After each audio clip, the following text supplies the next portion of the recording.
I had this crazy kind of back and forth argument with myself. Like, do you want to be an actor or do you just want to show off?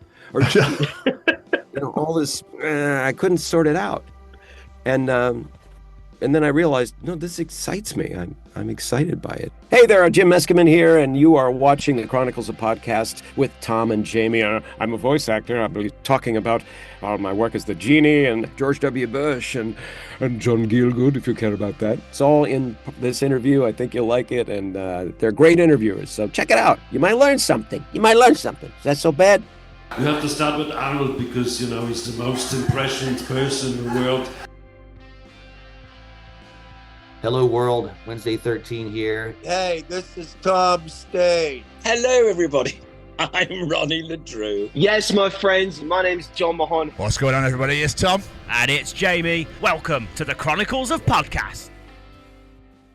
Ladies and gentlemen, names and names, this week we are back with a very special guest. This week's guest has dedicated his life to entertaining the masses in as many different ways as he can possibly think of. He's not spinning plates, he's spinning the entire crockery cupboard. From doing improv on Whose Line Is It Anyway to holding down the law in Whoville to keeping alive everyone's favourite cartoon genie and much, much, much, much, much, much, much, much more. Everyone join me, put your hands together for the Chronicles of Jim Meskimen. Thank you. Spinning the crockery cabinet. Very nice. I like that. Well, I went on your IMDb and it was like 300 plus. It's like, my God, does the man ever stop? Yeah, just getting started. How's your morning been so far? What you been doing yourself? Oh, well, I took the morning. I slept in a little bit. I got a little bit of rest because yesterday I was ambitious and I got up before the sun and worked very concertedly all day. I do a lot of recordings. I do audiobooks. You're in my you're joining me in my Fortress of Solitude, my sound booth, where I do audiobooks and commercials and animation occasionally, and all kinds of projects on my own. And so I'm in here a lot. And when I'm not in here, my daughter is, because she is an accomplished audiobook narrator, Taylor Meskimen, and so she and I vie for booth time. I like jewel it out. Yeah. You can't see the schedules on the outside of the door. Like, Yeah, there really should be. That would be a very organized way to do it. Only it's usually, Dad, I just got an audition. Are you using the booth? I'm like, well, I just got an audition too. But you go ahead.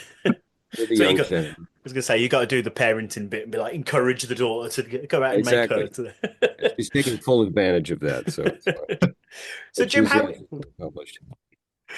how we like to start these things, we like to take them right back to childhood, back to the days of young Master Meskimen, you could say. Yeah, no, that's not how we're going to do it, but it's a good idea. I see why you're. see how we go. What did you want to be when you were growing up? Has it always been entertainment for you, or was it something completely different? Well, as anybody who's ever heard me interviewed before will be bored by, I first started out as a visual artist, and so my early identity, really just past toddler, was as a painter, a visual artist, cartoonist, things like that, and that was what I mainly spent my youth kind of indulging. It was my interest in drawing. I read Mad Magazine, which I don't know if you had that in England, but we had it in America. And it was a satirical magazine with an awful lot of amazing cartoonists that I still respect. And I would try to draw like them, and I would try to draw things that I saw and communicate ideas that I had in my head that way, dramatize characters, basically, which eventually it dovetails into acting and impressions. And I'm sure a lot of the people you've talked to, if they've been in the voiceover trade, a lot of them are visual artists or musicians or, creative people in that way that can conceive of character in a lot of different categories. And so, but I focused on drawing and painting, and it was a nice place to start. Because didn't you work for Hanna-Barbera at one point doing work I did in animation? I did. I worked for Hanna-Barbera, and they were not in their heyday, but I definitely, I had an office job. I went in and I drew pictures and helped with storyboards. I mean, I really just kind of helped. I wasn't trained. I didn't understand much about storyboarding. I knew how to draw. I knew how to fill in things and draw figures. And But there were amazing people there. Dave Stevens of Rocketeer fame worked there at the time. Tons of other people that have gone on to do great things. I didn't last there very long. I went back to college, but I got my first taste of it. And I guess what I always objected to, and later when I worked for Rankin Bass too, I had a desk job basically, even though pretty nice desk job. I was the only artist at Rankin Bass that was working on premises. Most of the work was done for Thundercats on the Pacific Rim, or in the Pacific Rim. Maybe not on the rim, but close to the rim. Not, you don't want to get too close to the Pacific Rim because when Godzilla comes, it's very, very awkward. And I just felt like, after about a year of that, I was like, the sameness of it all, the sameness of the hours, the sameness of the sitting and the personnel even, and they were all great people, but just the sameness of the paycheck. It was all just wearing me down. The rest of my life has been, God knows what I'm doing next week, and I'm fine with that. I guess it's kind of exciting in a way, isn't it? It's like, what's happening next? It's not that same thing every week, every day, every week, like you say. Oh yeah, no, it can be very exciting when you get a lot of stuff going at once. It's like, oh wow, these are all great opportunities. How are we going to fit all these in? They don't care, that I have two other jobs that day. I got to somehow make this work. It's fun. Just quickly going back then, did you say you weren't trained in drawing and stuff like that? So how the hell did you get into Hanna-Barbera and Rankin and Bass and stuff like that? Well, I trained myself to be a cartoonist, which is not heavy lifting. At least it wasn't for me. But, you copy things. There's plenty of people that sort of, I mean, because if you go to public school as I did, and you expect any kind of art training, forget it. It's not. It hasn't been even in the '60s when I was going to kid. I'm sure it's worse now. There's just absolutely nothing. Now, of course, you have YouTube. You have a lot of methods of getting trained. But I just drew all the time, and eventually I got pretty good at it. And I was better than most kids in my class. Then a lot of what passes for talent, I think, is this factor called interest. How interested is one? And I was just really interested. Part of it was that I was kind of introverted, like to be alone. And part of it was just like, God, I think this is cool. When I look at a cartoon character or a drawing of Mort Drucker's or I don't know, any of these great comic book artists, and I look at them, and it gives me a little bit of something. It gives me some excitement. It gives me some feeling of emotion, an aesthetic appreciation. And then I'm like, God, that's kind of magical. I wonder if I could do that. How would I do that? And then you try it, and you go, this isn't that easy. This is kind of hard. And then then you work on it for another 5 years, and you're like, okay, well, I kind of, this isn't bad. But what about this effect? Ooh, how do you do that? So it's interest. Maybe I have a little talent. I don't know. My grandfather also could draw pretty well, but I mean, he must have been interested. That's the way I look at it. I don't know. Talent is one of these things that gets flung around a lot, and I don't know how much it helps you. You can't look at someone and go, he's got drawing talent, or he could be a pole vaulter. Oh, I mean, you can look at a guy and say, he'd make a great footballer, but that's a physical thing. Yeah. But even then, it might look like he could play football, doesn't mean he can. Exactly. If he doesn't care about it. Yeah. Oh, you've got glasses. You could be a scientist. I couldn't. But yeah, I know exactly what you mean. But obviously, you mentioned then, like now you went into the world of acting. How did that happen for you? Did I read it was a meeting with Harvey Keitel that inspired you or something? Well, it tipped me over at a certain very significant point in my life. And I'll tell you the whole story. So I was, and it's a sobering story. It's a cautionary tale. Okay, and I'm gonna be on full disclosure for you because I like you blokes. I think I think the world of you. I thought we've known each other for 7 minutes. So I feel like I can share everything. Anyway, I was living in Spain at the time. I was studying painting. I finally got some training from a really amazing Spanish master, a man named Miguel Arguello, who's no longer with us. And he invited me to Spain. I went a couple of times.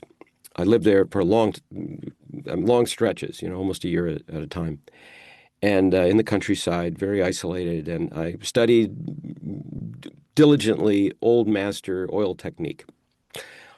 But it was very, as I say, out in the countryside, very isolated, very quiet. We lived in a house that was built in 1510. It had no plumbing to speak of, no phones, obviously no television.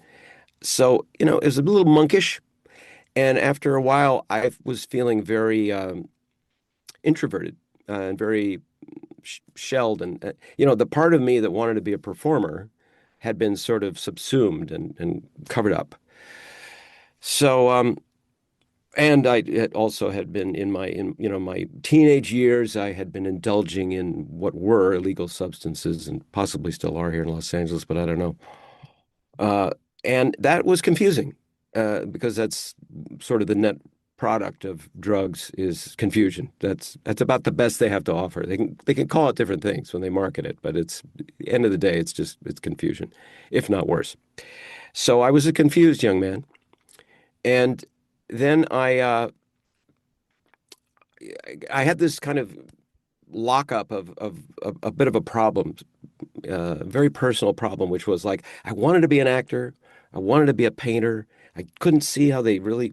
It had to be one or the other. I felt like, nowadays I think you just do both. Do some at night and some of the day. But at the time it was like, oh, this is a very important decision that has to be made. And I couldn't make that decision. And so I carried this problem around like a rock in my chest. And it wasn't until I got off drugs and started to look at the world as it actually is that I eventually began to work my way into a solution.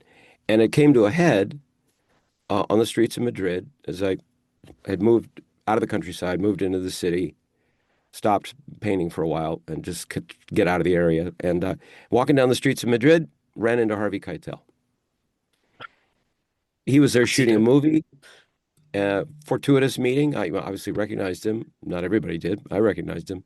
And I stopped him and talked to him a little bit. And when we parted, I realized I was having quite a reaction to that meeting. My heart was just going. And I had the presence of mind because I sobered myself up, that I was like, this is significant. I really am affected by the fact that I met this actor, and I respect him as an actor. It's not that he's a famous person. It's that I've met lots of famous people, but this excites me. And noting that, I realized, oh, well, that's what I should probably do. And so this problem that I had just sort of went, oh, okay, now we've got a clear path. And at that moment, I decided to go to New York. And within I don't know, maybe a month, I moved to New York and got started. I still supported myself as an artist because that was my skill. And I could earn money better than waiting tables or something else. So that's the story. That's the Harvey Keitel story. He was very nice, Harvey Keitel. He's terrific. I still do a little impression of him today. He's a fantastic actor. And I would love to meet him again someday and thank him. It hasn't worked out, but maybe one day I will.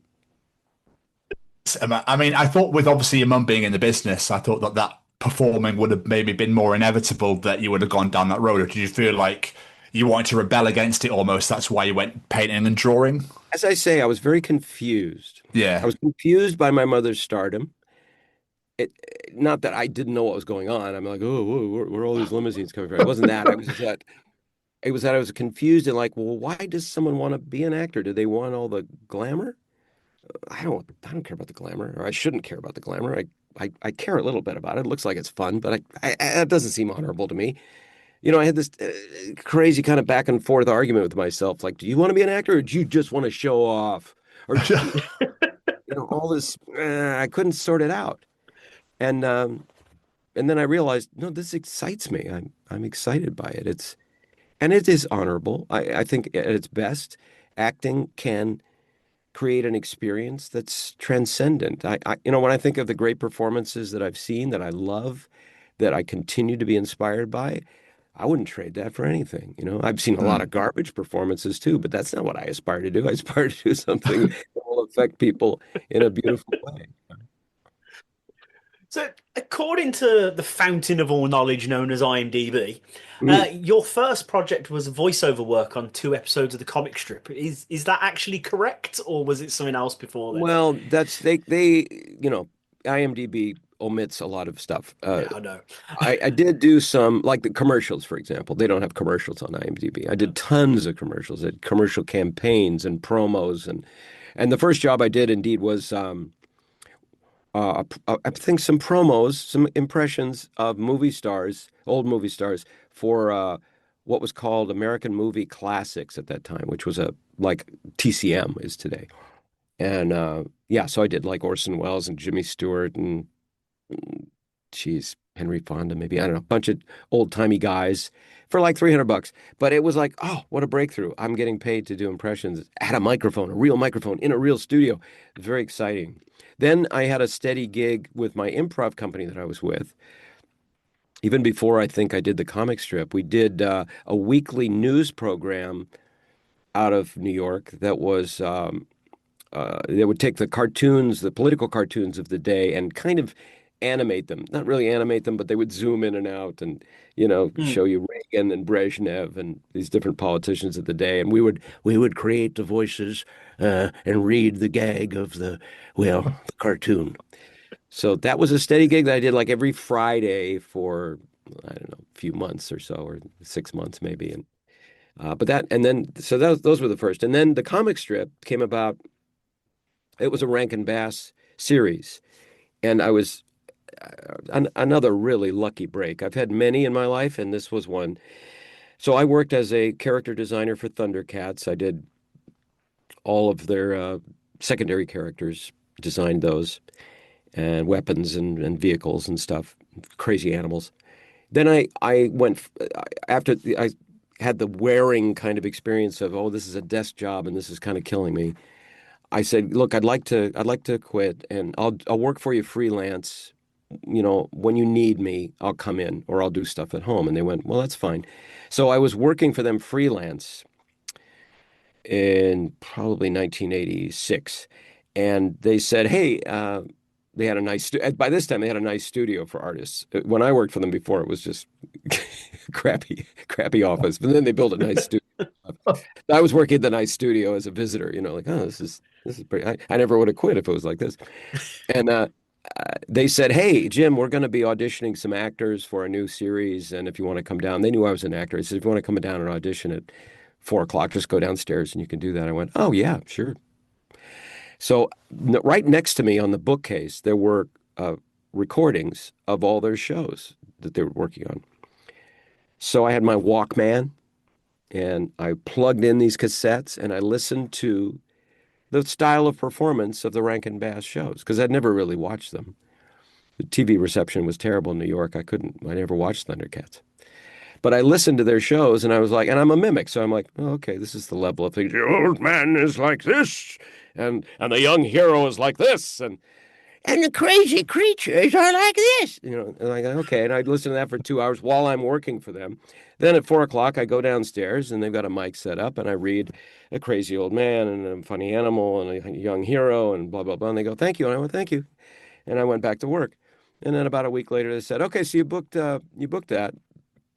And I did 65 episodes of 2 different series within that comic strip thing. It was a game changer for me in a lot of ways. And the best thing about it was I got to work and see other professionals who, the men that are now my age, but at the time they were impossibly old. And I watched them and saw their chops and saw how they worked and saw the flow of how it all went and the procedure and so forth, and auditioning for different characters within the session and what it took to be a real professional cartoon voice animation guy. And I realized, boy, this is the job. It's not the drawing for me. No, yeah. I want to be in front of the mic. And here I am. Testing. It's still on. The old dudes. And what's your process for because obviously you can mimic and you can do so many impressions now of so many different people. Do you have a process to it? Is it like, oh, I really want to try and do this person now and that sort of thing? How would you actually go about doing it? No, it's more, I wouldn't say it's a process, but I am facile, because I've done it so often Yeah. to, um, well, like when you we just picked up the Zoom call, the very beginning of the Zoom call, I immediately started speaking in an English accent because I could tell it was you also from London or wherever, and so that sort of thing I can just sort of jump into, and actors can do that, right? So for me, it's like, well, this is this well-oiled machine I have, but it has limitations, it has parameters. I can't do lots of different voices. I don't have a very deep voice. I don't have a very high voice. I have kind of a nice mid-range voice. There are certain accents I have not mastered yet. I know I could if I needed to. When I want to, I mean, there is a bit of a process. If I want to say play a certain character, somebody said, "Hey, can you do this actor? Can you do this character? Can you do this accent?" Excuse me. I will listen very avidly, and I think I'm a very careful listener at picking apart the nuances. And it's an almost an automatic sort of function. When I hear something, I can sort of feel what I would need to do to make that sound. Hmm. It's almost like it's a very grooved in line. Uh, and conversely, I can hear something go, nope, can't do that. Uh, I can try, but it's going to sound embarrassing. So the ones that I can get close to, I go, all right, that's interesting. Some voices have peculiarities to them that you have to kind of listen a little carefully and go, well, why do they, that's odd. What is it? That's interesting. Why do they say that? We're all so different. And some of us grew up in a household that spoke a different language. Some of us grew up in a different country. Some of us have moved around a little bit, and our voice gets kind of, Mm. molded by those experiences. Um, so again, it's an interest point for me. It's not, I don't lean on my talent. I lean on my interest. Like, I get curious. Why? That's interesting. Why do they sound that way? Where is that sound coming from? And I've isolated for myself lots of different ways to kind of hone in on things. You can't ever really completely duplicate another voice unless they're in your family or genetically you're super close, but you can come close. Um, and for the purposes of most of my work, close is close enough. Mm. Sometimes it's not. Sometimes it's like, no, no, we need dead on. We got to fool everybody. Uh, this actor's not available to do this thing. And it's a line we desperately need, and we don't want to tip the hand. And those kind of jobs, I think, will probably go to AI very shortly if they haven't already gone. Because when you're talking about it, well, it has to be pretty, you know, Mm. defendable. I mean, they've already done that. Is it James L. Jones sold the rights to his voice? Did he? Memory, I Good for think him. so. Good for Memory him. serves, yeah. Yeah. I was, But Fred Tatasciore does a great James Earl Jones. is there He's the any guy. for? He's the guy that does it for Disney. Anyway, go ahead. I was just Ah, gonna say, you're saying then like some people you just can't do. Is there anyone you've really wanted to be able to do but just couldn't nail it? Oh, many times, many times, many. Yeah, I'm still working on people that I just love the way they talk, Like and here I might be able to do it a little better than normal because I'm just getting over a cold, but the great Orson Welles, I'll creep in closer to my podcast mic here and try to duplicate. There's something about the raconteur personality of Orson Welles that I'm afraid I'm quite seduced by. So the rest of my life I shall be endeavoring to sound as much like him as possible. He does have so a good. damn great voice, to be fair. I can Ah, it's get. just great. It's like, God, if you could talk like that, I would just walk around and tell stories all day. I mean, I was watching the Instagram videos that you and your daughter do, and there was one Yeah. that I had to watch over and over again because I loved it, which was Patrick Stewart spying on the neighbors. I thought that Oh, was yes. absolutely fantastic. Yes, Um, I can't remember the joke, but I do remember Sir Pat. It's hard to forget. I've- Now Sir Pat, I do a younger, more robust Sir Pat. Recently I've heard him, and he's getting quite along, isn't he? And a little more frail, almost not quite sounding like John Gielgud. John Gielgud, of course, was sounded like this, I think, a bit more, and contained his voice in the chamber, the wonderful chamber of his noggin.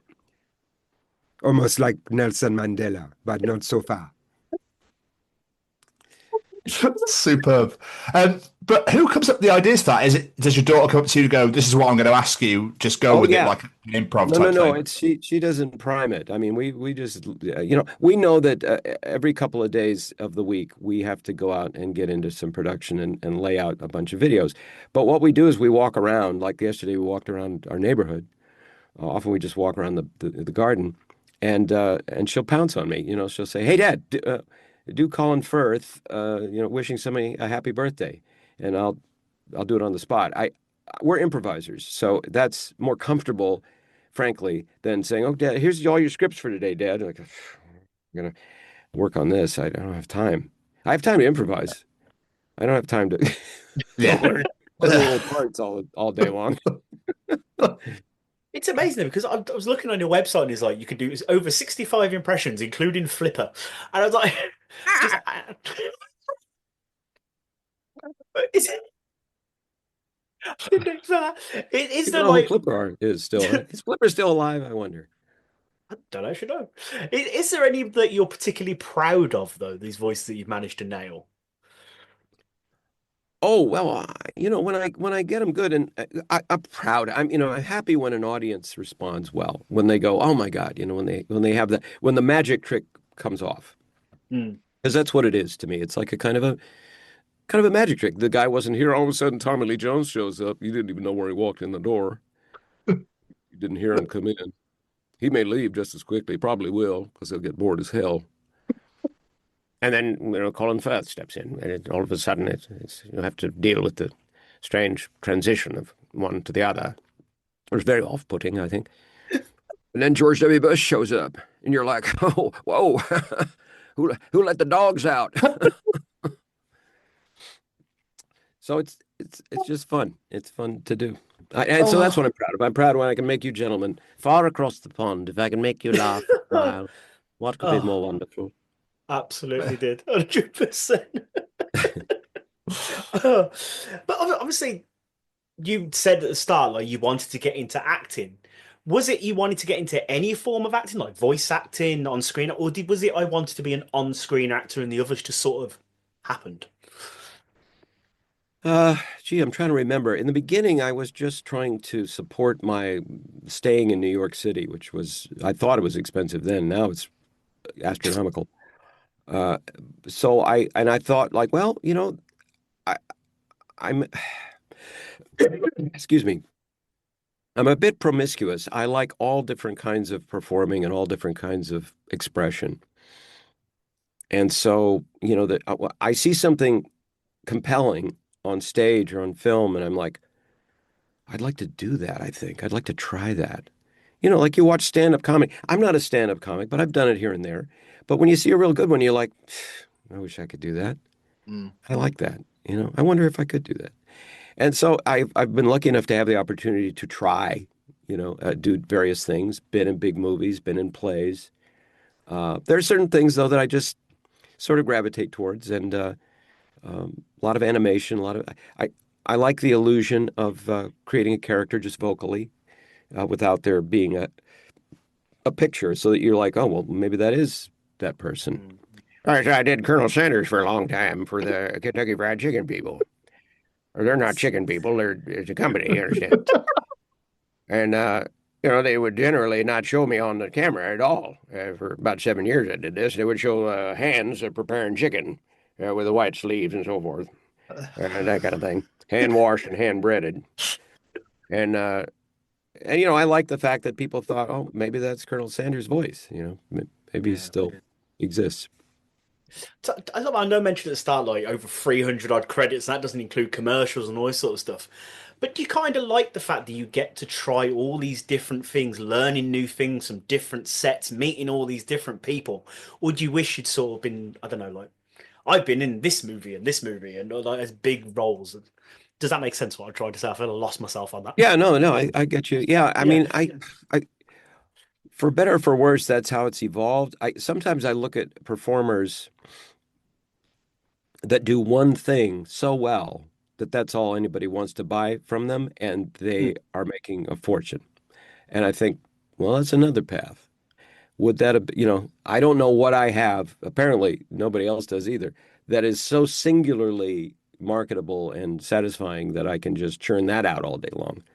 Instead, like you said in the beginning, spinning plates is exactly how I feel like my life is. And I don't know what people of your generation even understand spinning plates as, but there used to be a guy who had an act on the Ed Sullivan Show, and perhaps there were others, who would set up bamboo sticks. He would do this to some, like the Flight of the Bumblebee or some kind of rapid orchestral piece, and he would put a plate on top, obviously specially designed plates. He would get it spinning, and it would stand there and kind of rotate around on that bamboo rod. And then he would get a bunch of them going. And of course, they would start to lose their traction and, slow down. And he would go back and spin them again. And he could get them all going. He could get 8, 10 of them going at once. And that's what an actor like me does. He's like, okay, I've got the commercials here. That's good. A couple of those are going good. That'll help fund this play where I'm not getting paid a dime. That's good. And then, somebody wants me to do a script reading. Yeah, I can do that on Saturday morning. Yeah, sure. And then, oh God, a movie audition came in, so I better handle that. And but don't forget about the commercial people and get to the rehearsal. And it's a frantic wonderfulness to it. Some people I think are very comfortable with that level of random activity.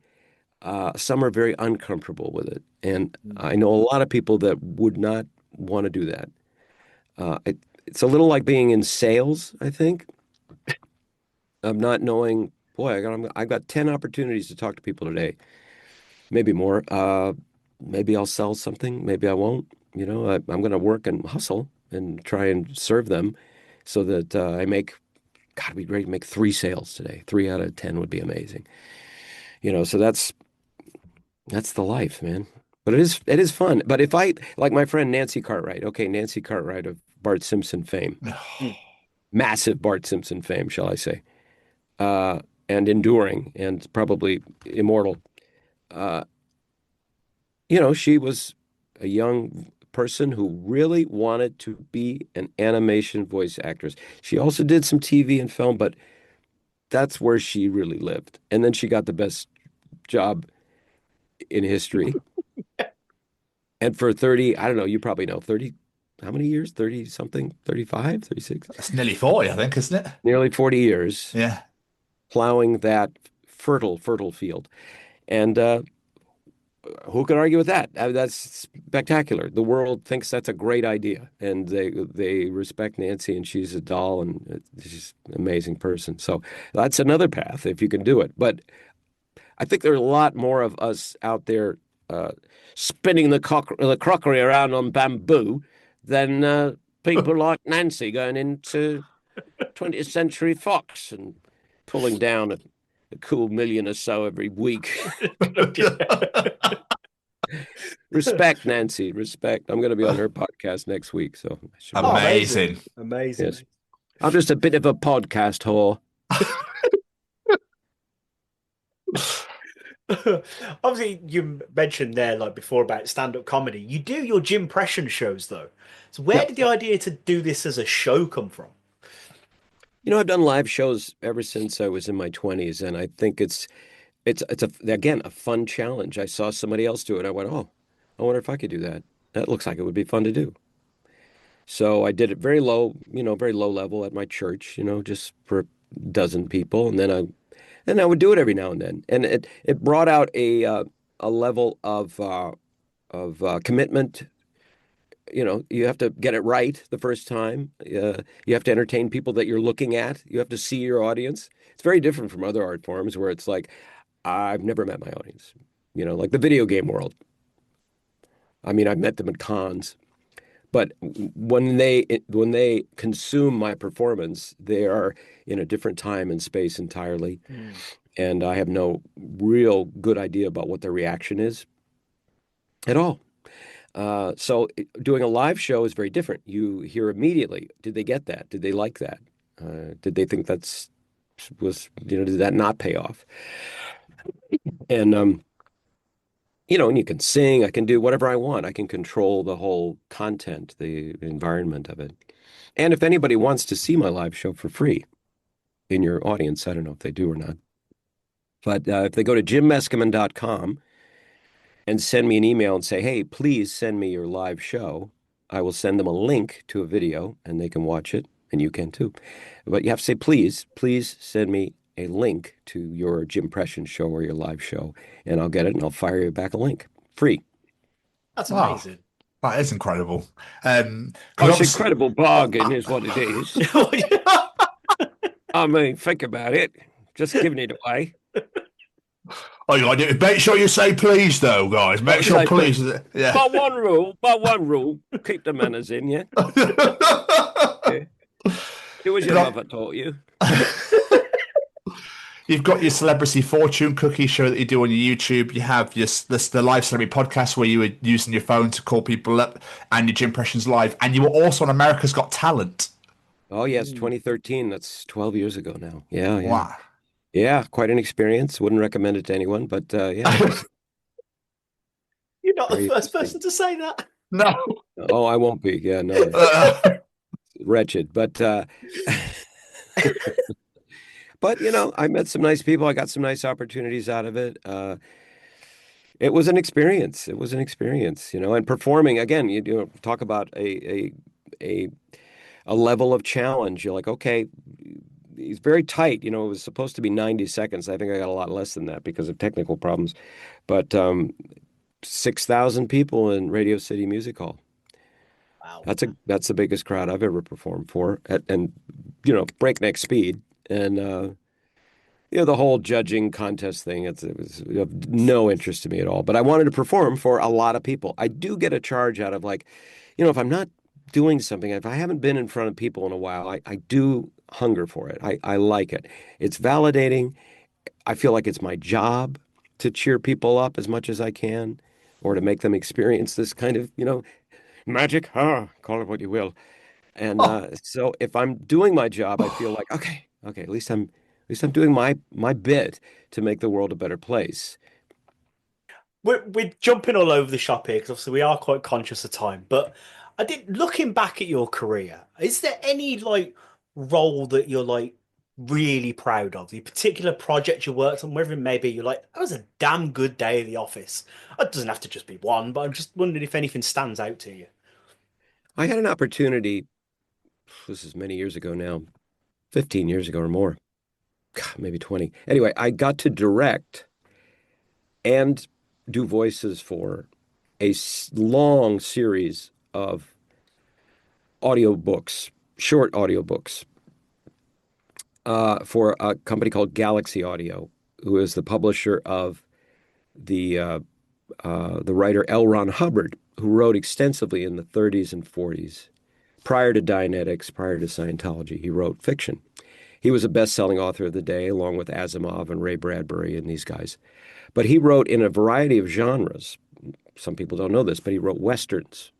He wrote air adventure, sea adventure stories. He wrote, obviously, science fiction, obviously, fantasy, all these different mystery, terrific stories. And they were all short novellas that would fit into those little pulp books that were the Instagram of their day.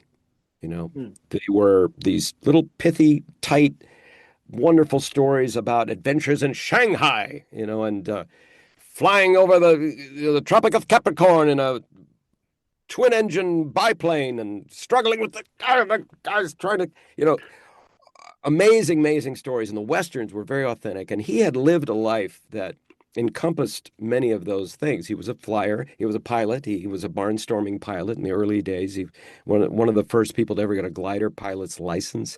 He had been in World War II, so he'd been a commander of naval vessels. He grew up in Montana, so he knew horses and cattle and all that stuff. He knew about a lot of stuff. So when he wrote these stories, they were very rich, and the characters were very rich. And I got to direct, some of the top voice actors in Hollywood who would dramatize these stories. They're still available, called Stories from the Golden Age, or Golden Age Stories from the Golden Age. Anyway, you can find it at Galaxy Audio. And I had more fun. And we would go in, and 5 or 6 actors. It's just like what everybody in voiceover expected their career to be like. Like, well, I'll go into a booth with 5 or 6 actors and we'll knock out this drama and we'll play vivid characters. These days, you're one guy in a booth and the characters are all kind of insane. And uh, anyway, I worked with Fred Tatasciore, Corey Burton, Rob Paulson, Nancy Cartwright. The list goes on. Michael Yurchak, Bob Casso, R.F. Daly, a million really great voice actors. And we did what we felt like we were put on this earth to do. Create, old prospectors who say, oh, I wouldn't go up there in the bridge. Oh, no, well, Black Bart's up there. These kind of wonderful characters, broad characters, and really paint this vivid picture. And I did that for about a couple of years. Every week, it was a great opportunity. It was just delightful, and people still compliment me on them. They're a lot of fun, and then of course I got to cast myself in some roles here and there, which I definitely took full advantage of. So learning to be a director, learning how to help other actors and help to create a cohesive narrative and tell a story that way was so satisfying. And then to perform also and to fit into that and to work with professionals and to see great professionals at work. I learned a lot. It was great. Incredible. What an incredible career you have. And like I said, we've barely scratched the surface. I'd love to get you back on again in the future when you're a bit more free, when you're not as busy. Because, your stories are absolutely amazing, Jim. They really are. Thank you. I'm so glad. That's very kind of you. But before we do start wrapping up, is there anything you've got coming up that people can look forward to seeing coming up? God, tripped over. Yeah. I got two things that I'll mention. I've got the video games and stuff. Of course, I can't really say, but there's those on the horizon. I've got a show I'm working on recurringly, which is Landman with Billy Bob Thornton and Demi Moore. Oh, amazing. And Sam Elliott's on the show now too. So that's what a I don't have any scenes with him yet, but I did work. So that starts up, I think, on Paramount Plus November 16th, I think. So I've got a couple episodes that are quite fun. And then there's a movie that I have a featured role in that's going to be a lot of fun called Hungry. And that's coming out in 2026.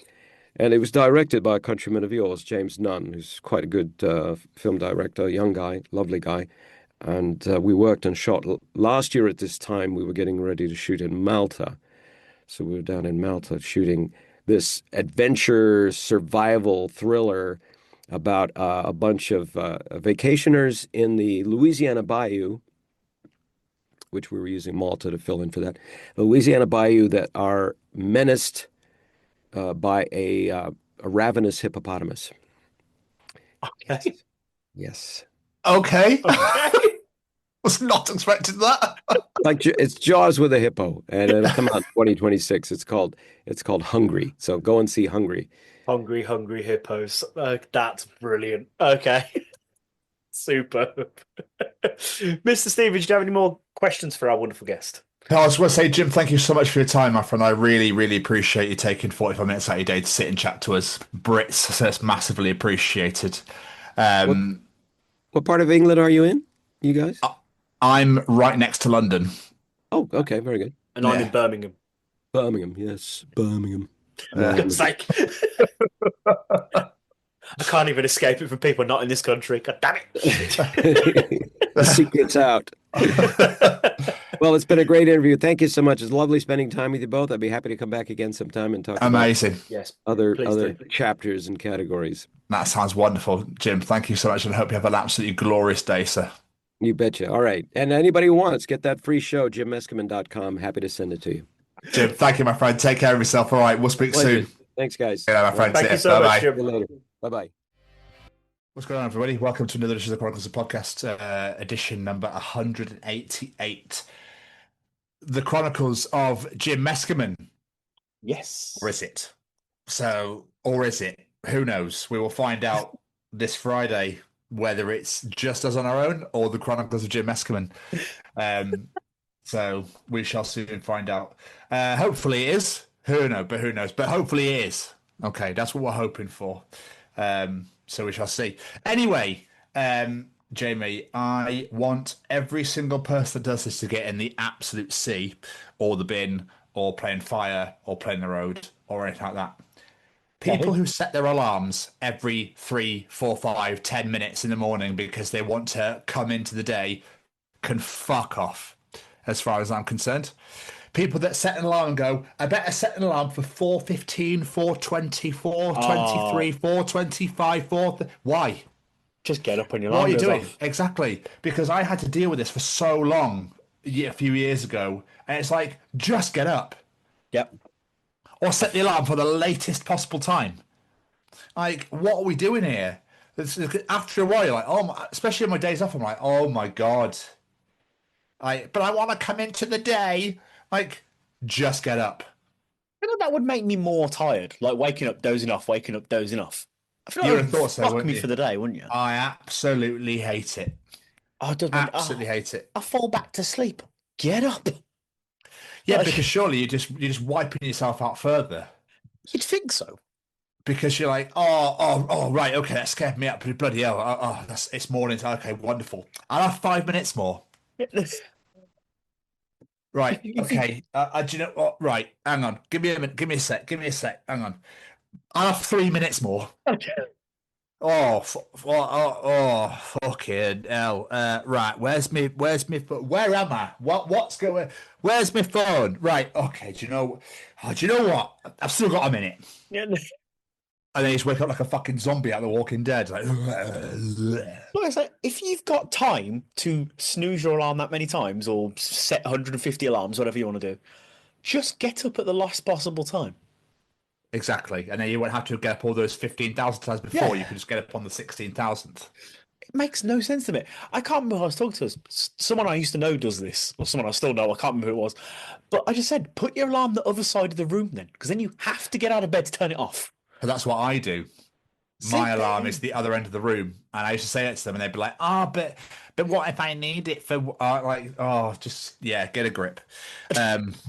That's all I can say. So yeah, it's just did my head in. Yeah, I've never understood why people do that. It baffles me. No, exactly.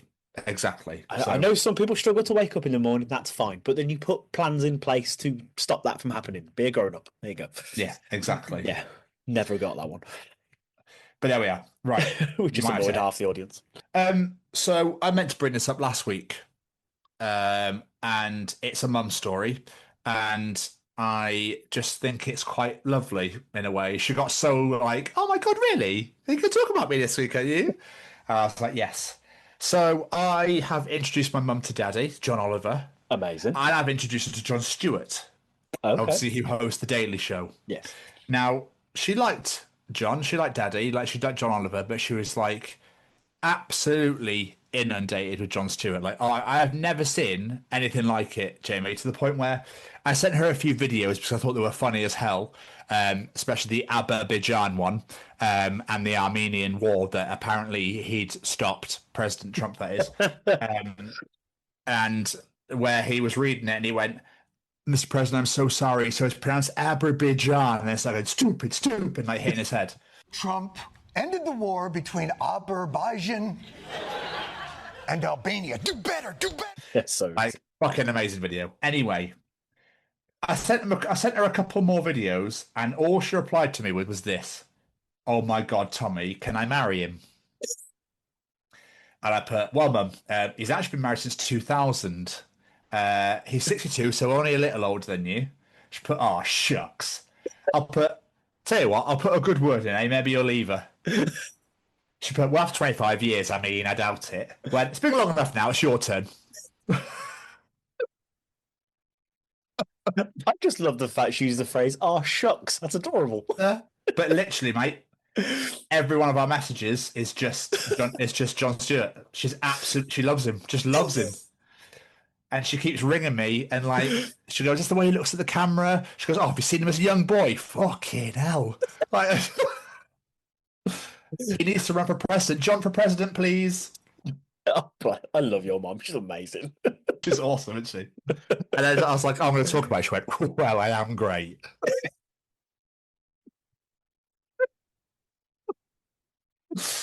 Oh, that woman's incredible. But she sent me the tea video when Jon Stewart and John Oliver were talking about the becoming royalists and about the dumping the tea in the river. Yes. He goes, "You take that back right now." Like, I love it when. That was fucking brilliant. That was. So yeah, she's just in love with him. Fair play. Just absolutely in love with him. There's one bit that's got me on your Daily Show recently, which really every time I see it really makes me laugh. Which is for some weird ass reason, Dr. Phil went on these ice raids in Chicago, right? What? Yeah, you heard me. You heard me. Dr. Phil went with the ICE immigration officers, either they're not officers or they're just twats. Yeah. Nicking people out of their homes for no reason, even though they're American citizens. And yeah, there's a bit with Dr. Phil, and the guy's getting arrested. He goes, "Hey, I know you, man." And he's like, Dr. Phil out of nowhere just goes, "How do you know me?" Dr. Phil. Look, Dr. Phil. Yeah? How do you know me? No, I seen Dr. Phil, you know. He's like, "You're Dr. Phil, you're on TV." Like, what do you mean, how do I know you? So good. Like, of all the things, Dr. Phil? Like, it's just so weird. You'd think any other celebrity would be like, "Oh, he knows who I am. That's amazing." Dr. Phil, he ain't having that. He don't want me to know who he is. How do you know me? Well, mate. And then Jon Stewart's like, "You've been in one thing for years." What do you mean? Your name's the fucking title. Dickhead. Jesus Christ. Oh, I'll send it to you. It's fucking excellent. It's so what's the funny. name of that? What's the name of that show you host again? Oh yeah, Dr. Phil. Yeah, fucking idiot. This might upset you a little bit though. Okay. Dean Payne has joined us. Oh, I've heard this. Yeah, what? He's a fucking moron. He was the worst Superman anyway. It's fine. Oh, Grim. Absolutely yeah. grim. I remember he put some statement out a little while ago. I can't remember what he said now, and I just read it for what a wanker. Yeah. Oh yeah. John Oliver went to town on him. It was absolutely amazing. Good. Didn't even pick up on Superman. He's picked up on all these really shit animal films he's been in. You know, where like the animals are CGI and stuff like that, and they can talk. Absolutely hilarious. Fucking weirdos. Right. The last thing I want to bring up before we go and see Callum is I was having a random thought about food shopping. And Jamie, I haven't been food shopping ages now. I tend to just get it online ordered because I don't drive and it's just easier. And there's not a supermarket near me for fucking miles. Do you feel an immense amount of pressure when you're doing a food shop and you're at the till and the person that went before you has paid but has stood there with all their bags still in the thing and putting their cards away and sorting their purses out or whatever they're doing, and the cashier starts scanning your food, and then you feel like you have to bag quicker to keep up? Oh, it's a proper anxiety-ridden moment. I hate it. It does my head in. At the same time, I'm like, why have you started? This person has not left yet. Yeah, exactly. I am not ready to pack. What are you doing? Because they get marked on the scanning speed now, so don't they? So they're literally like, but, and you're like, well, hang on, she ain't left yet. Doris is still fucking packing her bags. It's when they're still going, they're still packing, and then they're starting shoving and you're like, well, hang on, because what if it gets mixed up? Yep. Oh. Insane. The insane pressure you must feel at that moment where like, yeah, whoa! So then you run really quickly, swing the trolley around, dick it to the thing, and you go like, 1,000, 2,000, 3,000, 4,000.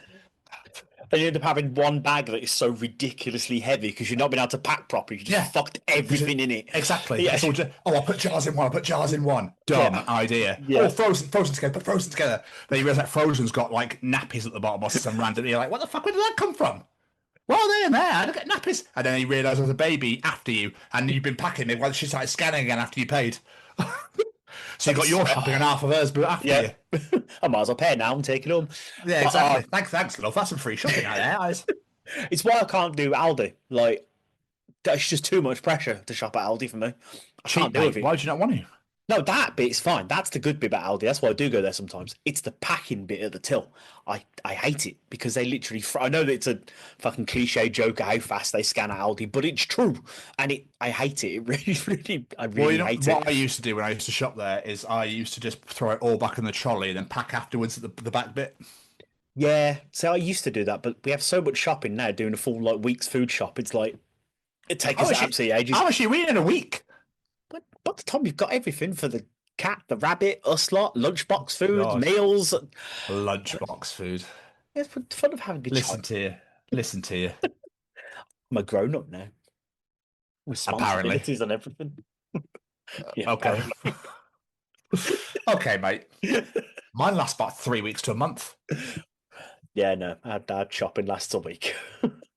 Wow. Well, there you are then. Yeah. Did I tell you about my Just Eat story where I got all my food for free last time? No. Did I not tell that story? No. Holy shit. Last time I did a food shop back on the 12th of... for some reason, it's just on the 12th. No fucking idea why. And like, it's not planned that way. It just happened to be that way. On the 12th of September, I did a food shop about 5 o'clock. And by 9:30, I was like, where the fuck is it? And it turns out that Just Eat had no drivers, but I didn't know. So I messaged Kelly. I was like, can we go to the Morrisons and go and get it, please? And she was like, yeah, all right. Because I was like, I don't want to not have food. I haven't got anything in. Well, yeah. So when I went down to Morrisons in Aldershot, picked it all up. And he's like, yeah, you can take it. I'll ring Just Eat and let them know. I was like, okay, perfect. So he rang Just Eat. I got all my shopping and I left. About an hour or so later, about 10:30, 11, I got a message from Just Eat saying, really sorry we couldn't actually get any of this. Here's your refund in full. And I was like, thanks? Because I almost messaged to say, oh, don't worry, I've got it. And I thought, oh, what I'll do, I'll wait for that to sort its shit out. I'll sort it out tomorrow. And then I got that message saying, here's a full refund. So I've been to Morrisons, basically got all my shit and gone. That's fucking amazing. I robbed with them knowing. They were fully aware. They let me just walk out the store with everything because they'd contacted Just Eat and then they refunded me in full. That's fucking amazing. It was incredible because I was so livid that it hadn't turned up for hours. And I was like, oh, I'll just go get it myself. So I went and spoke to them. They're like, yeah, it's fine. Like, whatever. We'll replace the bits that, like, the frozen was not frozen anymore. Yeah. Because it'd been sat there for 4.5 hours. And I changed all the fresh bits and stuff and I just took it and I left. Yeah. That's genius. Just try and time it where Just Eat got no drivers and you're on to a winner. Yeah. I didn't even know Just Eat did shopping from Morrisons. They do, yeah. Full grocery shops. Other than they take like a fucking whacking delivery. I got all that back as well. Yeah. Happy days. Like, cheers. Thanks so much. That's a free weekly shop done. Thank you very much. I don't I never had this conversation with you. I thought that was one of the first things I brought up. I obviously forgot all about it. Free fucking full dins for a month. Thanks very much. That's amazing. It is incredible. It was absolutely incredible. I love it when two people can't communicate and it ends up paying off for you. Yeah, because they were like, oh, we'll contact them. I was like, yeah, no worries. Like, I wasn't fussed. Do you know what I mean? I was full willing to be like, yeah, just let them take all the... It's all good. And then never did. So I was like, thanks. Happy days. Yeah, what a win. Anyway, Jamie, let's bring him in before you break your neck. It's time for Callum's Treachings. Hell yeah. Do you want to know something? Callum will be able to tell you in Callum's Treachings. Is cereal soup? Ooh. Callum is back to treat the world, the nation, the universe. Everyone, basically. All of his wonderful, weird and wonderful thoughts that go through his head. He's back from New York City. So from his own home, what is Callum treating us this week? If vampires have cars with UV blocking windows, does that mean they can go outside during the day by just staying in their car? I don't think it works at full capacity because thanks for making me talk about work after fucking work. So we do a reactive lens where the lenses go into sunglasses and then go back to clear. Okay. It doesn't work fully in a car. They'll go semi-dark, but not fully dark because the windscreen has a UV filter on it. So essentially yes and essentially no. They just die slower. So they wouldn't die fully. Basically. They'd just die very slowly. Okay. They'd die, but just not as fast as normal. Because they'd have that little bit of protection. So, what is it that kills vampires? Is it the light? Is it the UV rays? I don't actually know. They just say sunlight, don't they? Judging by to Callum's what you said, it's just sunlight, isn't it? So essentially, Yeah. it would just, regardless, it would just kill them, wouldn't it? I don't know. Because That's what I UV mean. and sunlight are different things. Yeah. So I'd feel that they would just, That's how they get into their car, unless they just. It's almost like they want to go out. They want to go out and just be a little bit of bacon. I'll crisp a little bit. Be fine. I'm hungry. It's worth it. Yeah, I mean, I don't like my bacon crispy. I like it cooked, but where it's just. I ate some last night, and oh my god, Jamie, I cannot tell you how fucking delicious. Smoked all the way. Never unsmoked. Always smoked. Oh yes. Heathens that eat unsmoked bacon. I'd like my meat flavourless, please. Yeah. I want absolutely no. I want to eat. I feel like I'm eating cardboard. Yeah, I can't do crispy bacon. It's no. No, I don't know. I like it a little bit, like it's cooked level of crispy, but not like crispy. No. No, but I like my meat rare. So I think I just liked it as long as it's like seared. I'm like, delicious. The saltier the better. Just give me all the salt. I might as well inject salt into me. Not advised. Fucking love the stuff. So. Excuse me. I better contact that IV place in London. Give me a salt IV, please. Just really fucking dry and parched, and I'd shrink like a prune because I was so saturated of bodily fluids from all the salt I've ingested. Let's get started. Like part prune. Yeah, I drink more water. Oh, there we go. I'm back to normal again. Just suck myself in. You know how people do fish lips? Yes. I can't do it. I can't do it properly. There you go. Oh, fuck that up. Oh. Yeah. Oh, ha. Oh. Yeah, that felt weird. I think I gave myself a bit of a headache. What were we talking about? Bacon? No, vampires. No, vampires. Yeah. One of the two.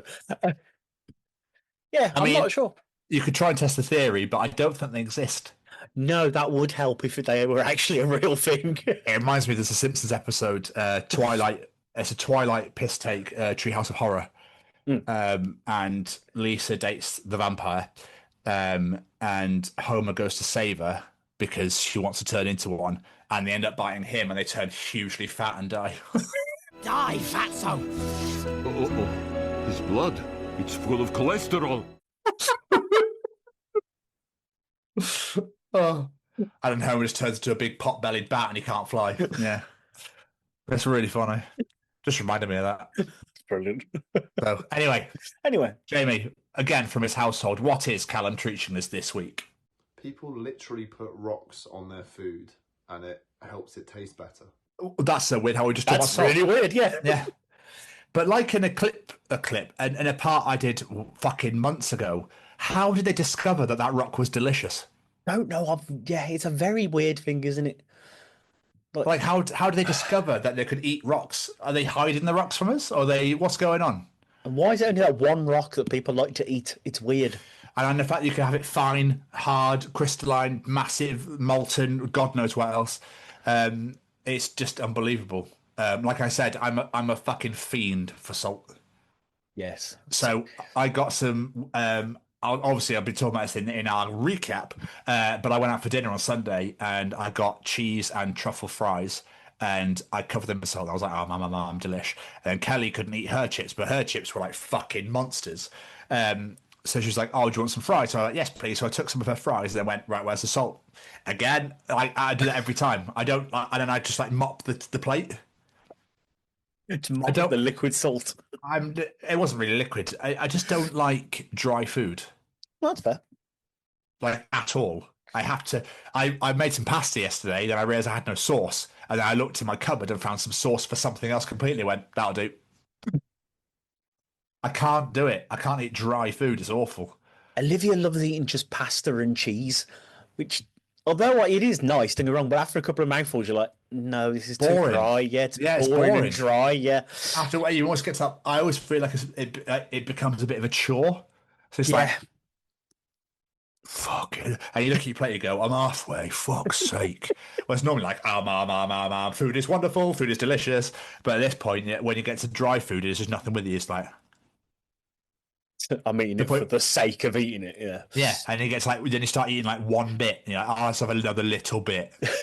I can't be dealing with eating it all, and then you just find it becomes a bit like stodgy, a bit like, I've been here for 84 years.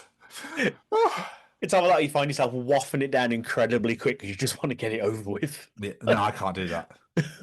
I need a glass of water. It's funny when you go, I want to be healthy. I want to eat something healthy.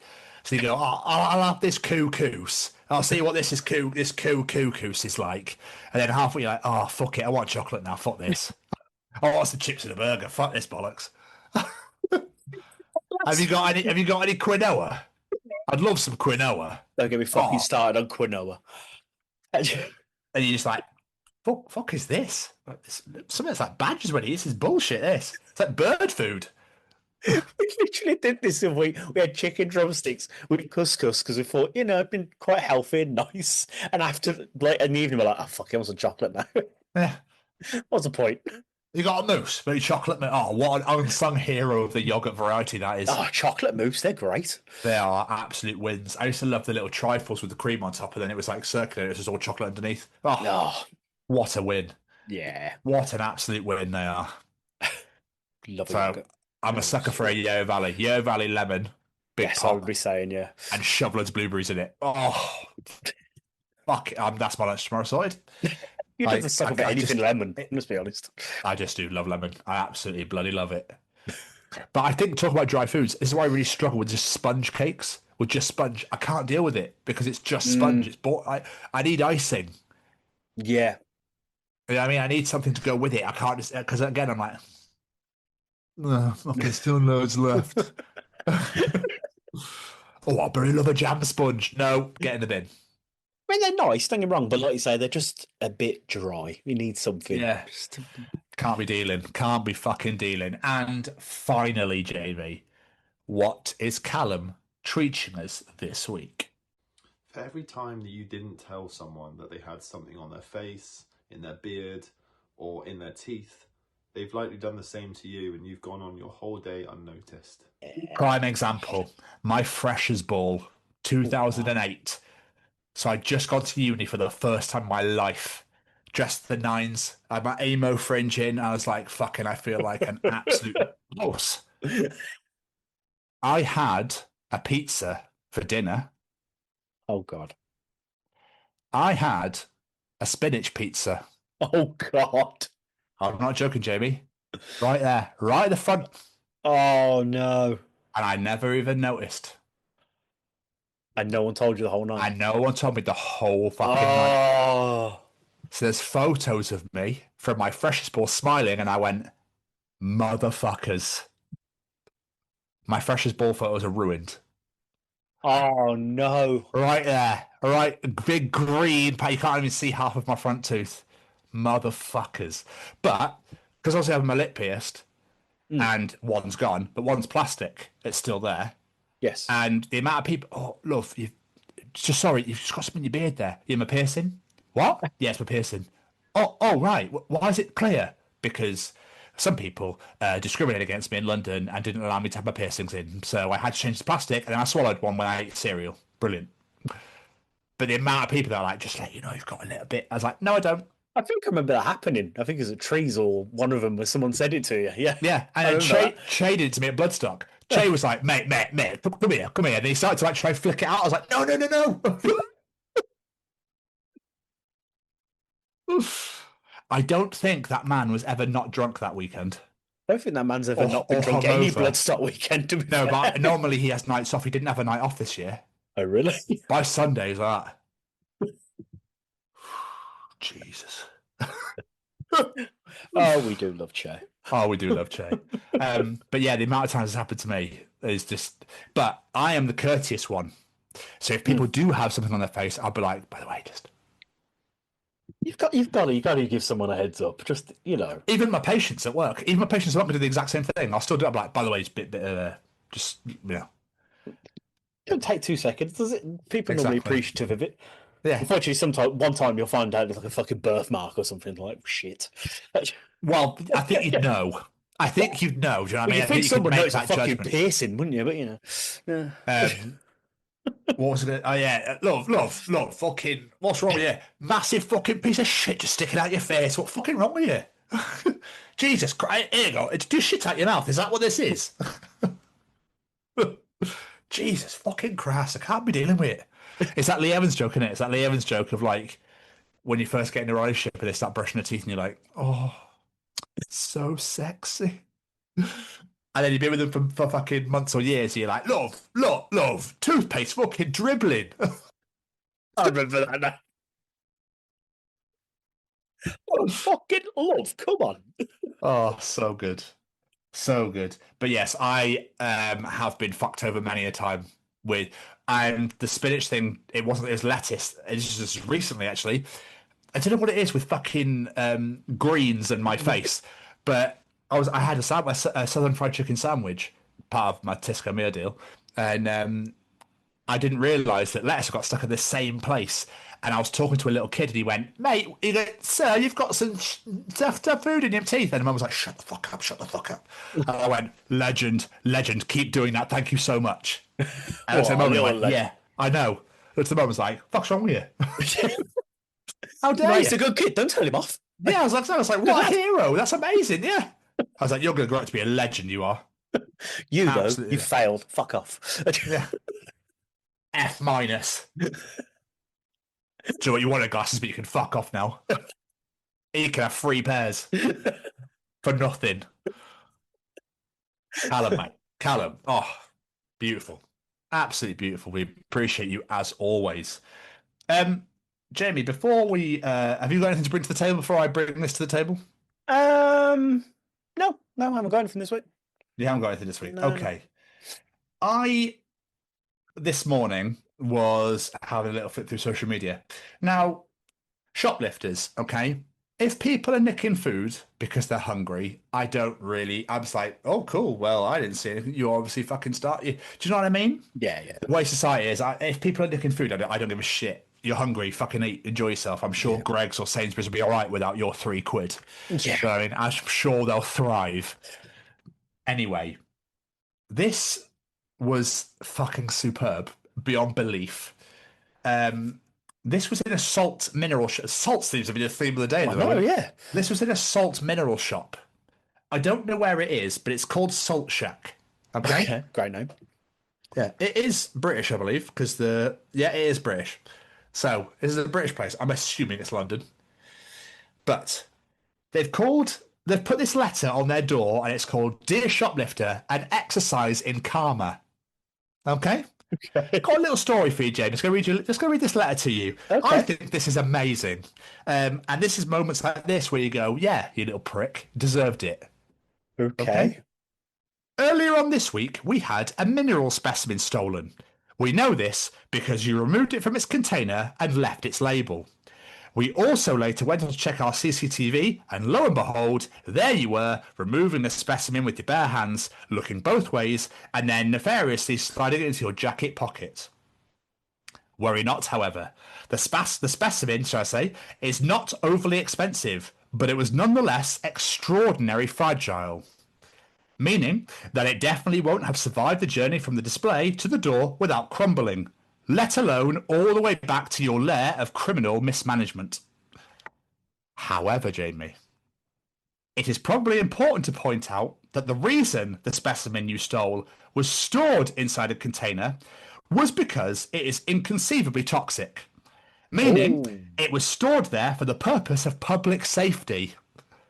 Meaning, you not only removed an objectively dangerous and notoriously fragile mineral from its container with your bare hands, but then went about lining the inside of your pocket with the very thing we were trying to insulate the public from. So, you know that metallic taste in your mouth that started earlier on this week, followed by the nausea and the vomiting and the acute abdominal pain, the headaches, the dizziness, the muscle aches, and staggering levels of fatigue? Well, you're welcome.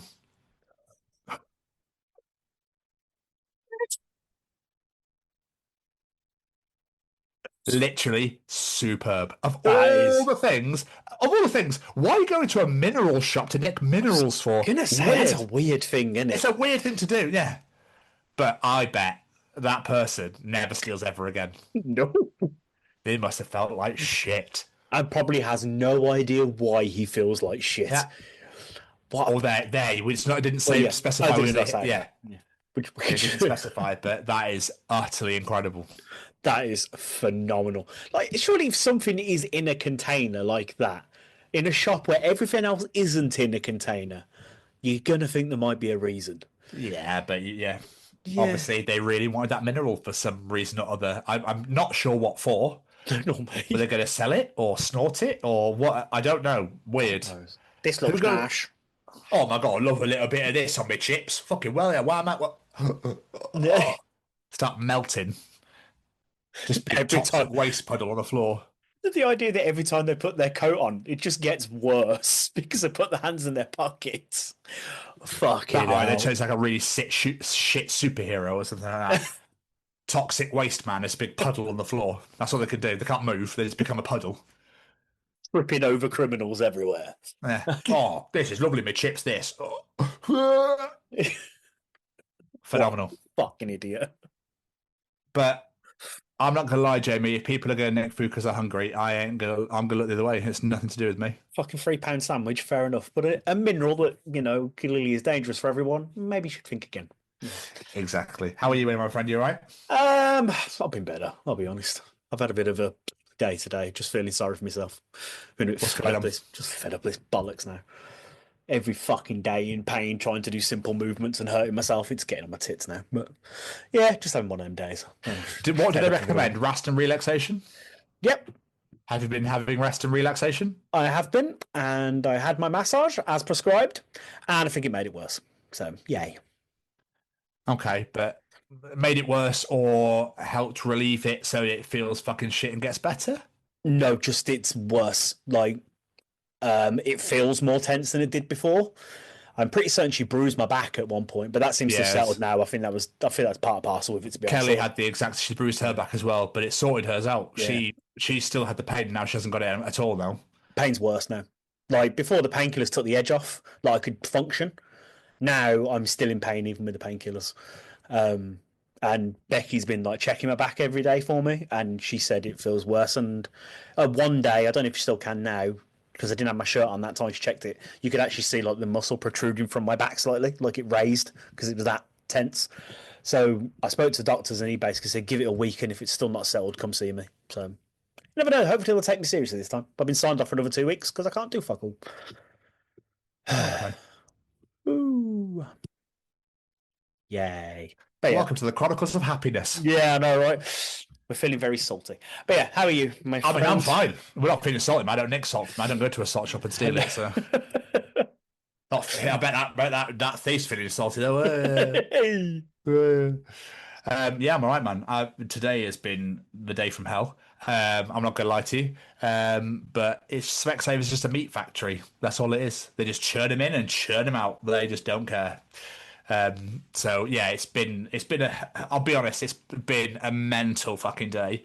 And then when I left, I was like, I've got to record later. I can't even go home and relax. But it's always a good time when we get here. It's always fun. But yeah, literally, I dispensed 21 patients, which I think is a record for me anyway. I did $2,500 by myself. We'd done 8K by midday. Fuck. And we had 2 people calling sick. So we had 2 people calling sick. One was shop floor. So we lost another shop floor person to cover the other person who was sick, who works upstairs. And then one person leaves at 2:00. So then we had another person down because that person left to cover what she was doing. So it was horrendous. Is your store is even a busy area? Yeah. Oh, is it? Okay. Yeah, it is a very busy. We take more money here than I did in London. Oh, okay. On a daily basis. Fucking hell. Yeah, it's pretty grim. So it's just hard work, mate. It's just hard work. Yeah. Especially when I'm trying to give my everything, and then other people don't. So it's just the way it is. Anyway, yes, I'm fine. We're here. We'll get this another edition of the Chronicles podcast. Welcome to October. Almost everyone's like, oh, it's spooky. I hate it. I can't even say it. I don't even want to finish what I was going to say. It's fucking Halloween. I remember how much you hated this last year. Halloween is one day. All right? Yeah. Can we all just enjoy on the 31st? I don't want to hear about this spooky season bullshit. We're not American. All right? I know Kelly's going to give me some shit for this now because she fucking loves Halloween.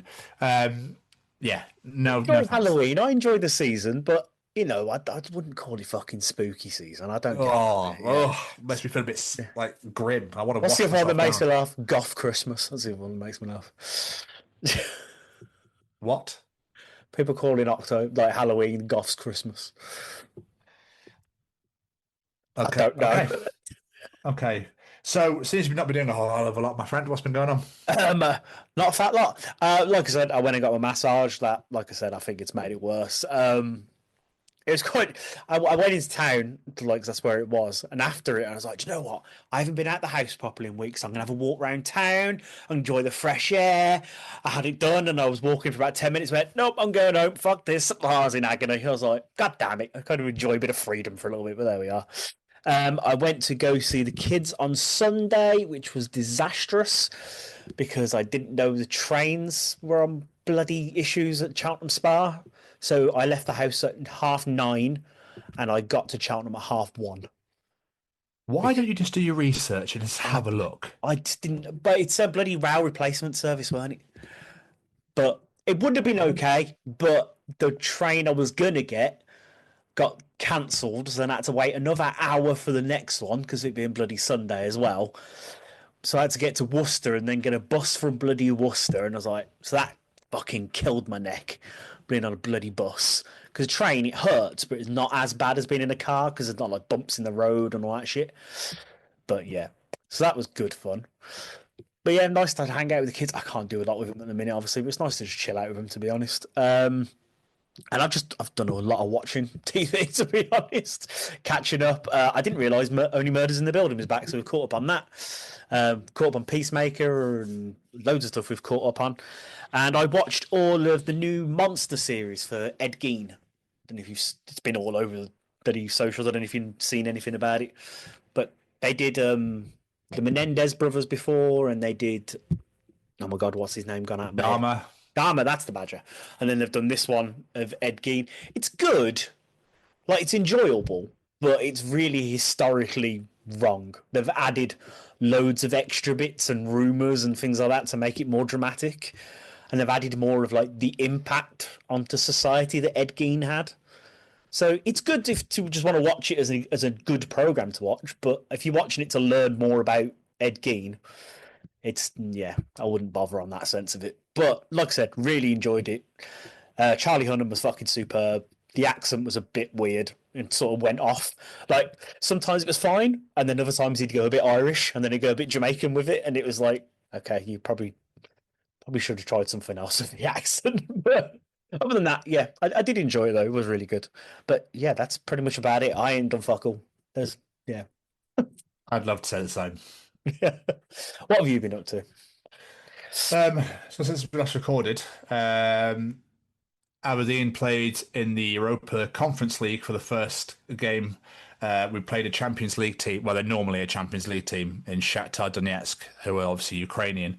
And the stories were, you're going to get battered. You're going to get absolutely, how much is it going to be by? And I was there thinking, well, I'm going to watch it because obviously it's my hometown and I want to see how well we do in Europe. Fully prepared for an absolute slaughter.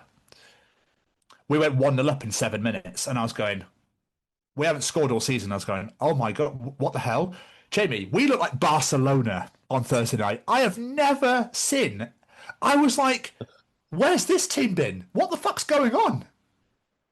They couldn't handle us, and I was going, this is the weirdest thing. We are one of we are the worst team in Scottish football right now, and we are taking you to school. I was like losing my mind. Kelly wasn't even going to watch it. She put it on. She was like, I'm going to watch this. I was like, this is crazy. We ended up losing 3-2, which is a shitter. Okay, but they came out all guns blazing in the second half. But mate, we took him to. It could have been 3. We could have beaten them. I was like, oh my! And then but all I was thinking to myself was, right, that's the hardest game in Europe already done. I think Sparta Prague is another one coming, but I think that's last. So I'm like, we now need to go like that, just all fucking guns blazing into Europe, and we could actually do some damage. But I was thinking, I want us to take this team, take this performance, and take it to the league. On Sunday, we won 4-0. I was like, oh my God, we're back. Revitalized. Here we go. It's only fucking 2 months late. We're still bottom of the league, mate. Oh my! I couldn't believe it. So fingers crossed. Someone's obviously giving him a fucking good talking to in that training room. I don't know what's happened. It was weird. It was like they woke up and went, probably should start playing football now, boys. So yeah, so that had me buzzing. That had me absolutely buzzing. And I was off Friday. We were obviously meant to have the gym interview, but sadly he had an audition to get to. So we had to reschedule. So I literally caught up on AEW. I've almost finished WWE 2024. I'm on. Nice. I'm on. What am I on? NXT? No, Raw. I'm on one of the. I think I'm on the last Raw of. No, I'm at the end of December. Okay. I've gone past Christmas. I'm past Christmas and I'm into the new year. I think I'm on NXT like 28th of December or something. So the shows are so short. If I just had them on, I could smash through them. But yeah, every now and again I get caught up with stuff. So I've also been Rihanna-ing. And after today, I really hope that's not a sign of things to come because I've had my days off now. So I'm like, yes. I've got a whole stretch. So we'll see. Sunday, Kelly's nan is over from the States. And she wanted to meet me and take us out for lunch. That woman was a legend. Okay. Of the highest order. An absolute legend. So funny, lovely. We had such a lovely time. We went to a place called Kingfisher on the Quay, which is where I took Kelly for lunch 2 or 3 weeks, maybe a month ago. And she took us to lunch there. The portions, mate, fucking huge. Kelly ordered, she went, oh, I want a mac and cheese, but it might be too small. I'll have fish and chips as well. Nope, 2 full-on meals. The fish was like that. And I was like, love, you've got more food than me. And I now ordered the soup and the fish and chips, and I got a burger. So I had my little burger, their fish like fuck. Like they had to catch it themselves, kill it, skillet it, everything. It was crazy. So we did that. That was lovely. We were there for a few hours just chatting. Got back to hers, and I watched a bit of the NFL while they were chatting and having tea and stuff like that. And then I came back for NFL Sunday. Now the Steelers had a week off this week, so I was like, that's cool. I can just watch the teams. Every other team in our division lost. Beautiful. But fantasy. Now, coming into so the Kansas City Chiefs played the Jacksonville Jaguars last night. I was 19 points ahead, and I was like, oh, he's only got Travis Kelce left, Mr. Swift. I was like, so they're playing Jacksonville. It's in Jacksonville. He's not been thrown too much recently. We're going to be grand. Bear in mind, I was 19 points ahead. I had a feeling you were going to regret this confidence. Travis Kelce, last night, scored 19.1 points. How do you score 0.1 of a point? So it's in 0.10, 0.20, 0.30. So yeah, He scored 90. I lost by 0.10 of a point. I was livid this morning. This guy hasn't lost a game at all. And I was like, oh, putting the loss in the column, going to go to the top 3. This is going to be gorgeous. Woke up to that shit. What? Fuck, man, I'd be livid. I'm not so surprised. I scored 139.5. He scored 139.6. Motherfucker. Raging. Absolutely raging. Especially your messaging bin. Bastard. So it's just a Welsh boy. Yeah, I was gutted. I'm not surprised. Absolutely gutted. It gets worse. Oh no. I also had some money on the games this weekend. I tend to have a little flutter on the NFL because I fucking love it. Makes it even more exciting. Got through the early game. This is like 990 quid. Got through the early games. It was like, oh my God. Getting through the early games is the hardest bit because the evening tends to be like an absolute score fest. Yeah. It was a fucking score fest. I was sat there waiting on 1 touchdown from Arizona and 2 field goals, 1 from Washington and 1 from Detroit. Detroit and Washington, boom. All I'm waiting on is an Arizona touchdown, Jamie. Okay? I should have known I was going to lose fantasy just for this. Demercado, the running back for the Arizona Cardinals, is gone. He's through the line. He's past every defender. He's going to score. I am losing my fucking mind because I'm like, this is going to be the greatest night of all time. Jimmy, he dropped the ball. Do you know where he dropped the ball? Go on. Millimeters from the goal line. He got so cocky that he'd already crossed. He let go of the ball. Literally. And I'm talking, the goal, he was there and he'd let the ball go. And they went back and reviewed it and were like, the ball carrier has let go of the ball before it crossed the plane. Did he drop it early? Boy, that's going to be close. Oh, my goodness. And my heart. Oh, my God. I was just like, what? Oh, my God. What do you mean? And then Arizona didn't score for the rest of the game. And I was just sat there going, they were 21-3 up. I needed them to score 26 points or more. One touchdown. They were 21-3 up. Tennessee came and won 22-21. And I was just sat there like, what the fuck? It's almost like they knew you had a bet and were like, fuck you, Stevens. Like, mate, he was home free. There was nobody near him. And I was like, this is going to be amazing. I can't believe this has happened. Like, I'm going to sort this out. I've got some money for this. Like, I was just like spending it in my head. And he lets go. And I went, what? And then I was there going, why would you not get into the end zone first and then let go of the ball? Why would you? So? Why have you got so cocky? Fair to say, he got to the sideline. His coach was here, like literally here, screaming in his face. Not surprised. Screaming. Because you always finish the play. Yeah. You know, last year, I can't remember who it was. Last year, I think it was Chicago. The same thing happened, but he got tackled. So that the Chicago running back is through, and he's all that, and he's like giving it the like to the crowd, and out of nowhere, a defender comes through and punches the ball out of his hands. And he was like, "It's not no, that's it, touchback." So they got the ball back, and he didn't score. And you're like, you make sure you're fucking through that end zone. So why would you get all cocky and like look at it? So yeah, celebrate afterwards when you've actually achieved the thing. Demercado's in my fantasy team as well. I didn't play him. I've dropped him immediately. How fucking dare you, prick. I was literally like, the elation running through me. I was like, this is unbelievable. Oh my God. I don't even know what to say. I'd be fucking livid. So there's a game called Survivor as well, which is a free to play on the fantasy group where you pick a team each week. And if they win or whatever, you can't pick them for the next week and you only get 3 lives for the whole 18 weeks. Okay. I had Washington, who won, and I changed it to Arizona, didn't I? I was just sat there. When it was 21-3, I was like, oh, that's because I haven't lost in Survivor yet. I've got all my 3 lives. Well, I did have all my 3 lives. Now I have 2. But I was sat there like, oh, this is easy, this. Fucking dicks. Not had a good week for this fucking sports, have you? No, apart from Aberdeen. No. Well, yeah.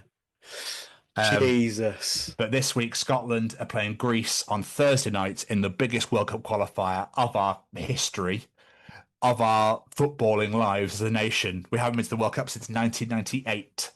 Wow. And it's a must-win. It's an absolute must-win. It's an absolute must-win on Thursday, and I cannot stress to you how important this game is for the Scottish. So you'll know how that went next week if Tom's miserable at the start of the show or if he's elated and really happy. You'll know how it went because if we lose, I won't be here. That's it. I will not be here. Yeah. It'd be the Chronicles of Jamie. I'm the Englishman, Tom, because fuck Scotland right now.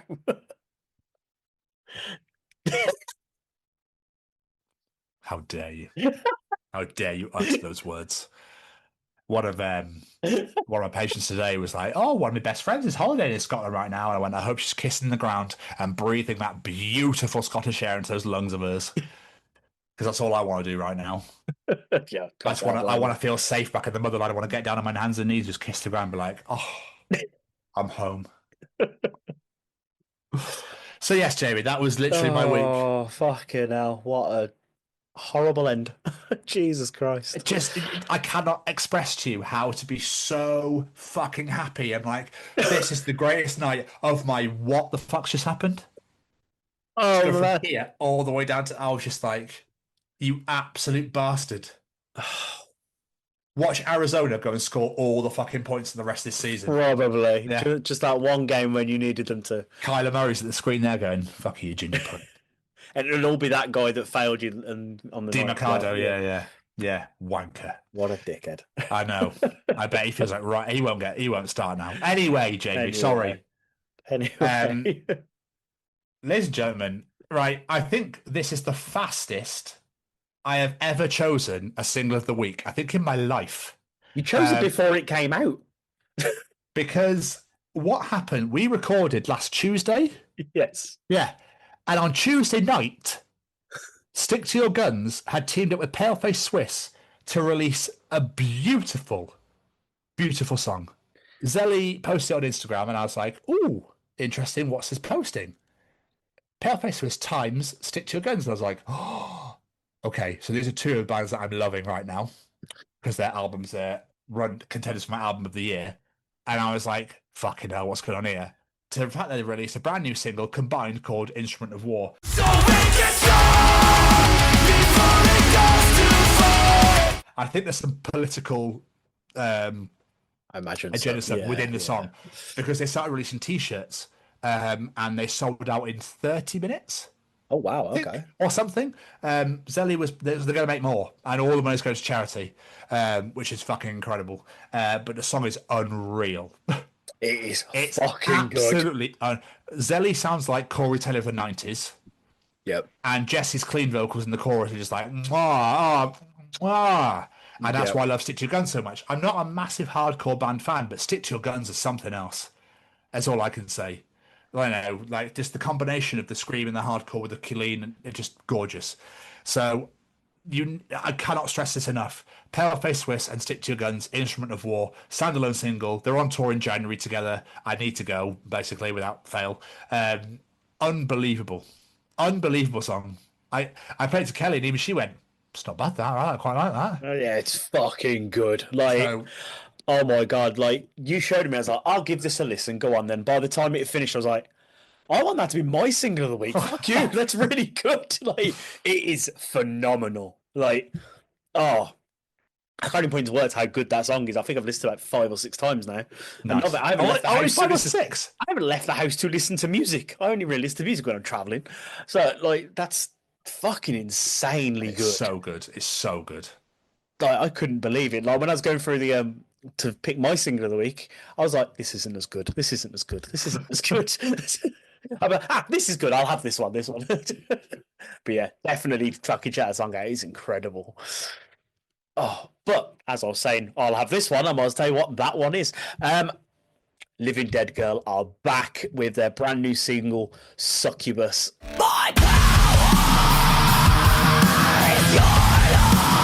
Off their brand new album, Conspiracy, comes out this Friday. This song is incredible. The video is incredible. Like, fucking Molly and the boys just smashing it out of the park again. Their last album, Alive, was my album of that year. It was so damn good. Obviously, we had Molly on the show as well.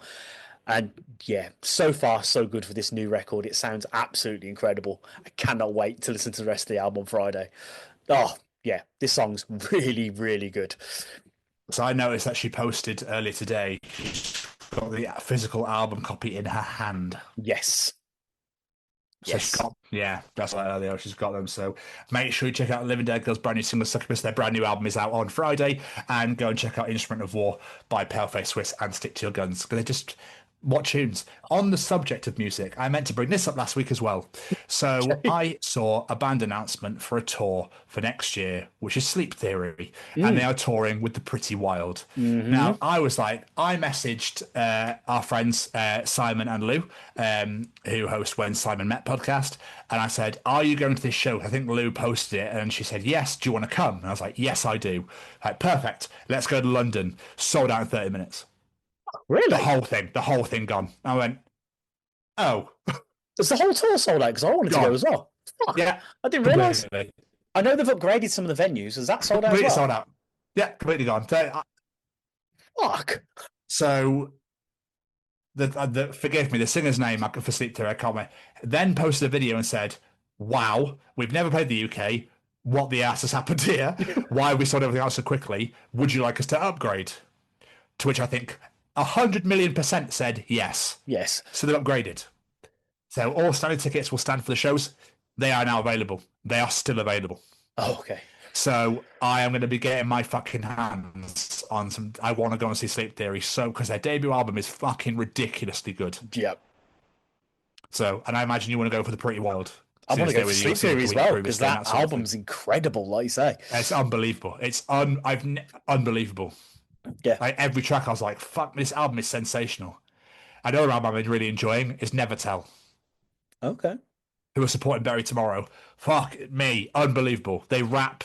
It's metalcore, but they've got rap in it as well. But only in certain little segments. It's not like all the time.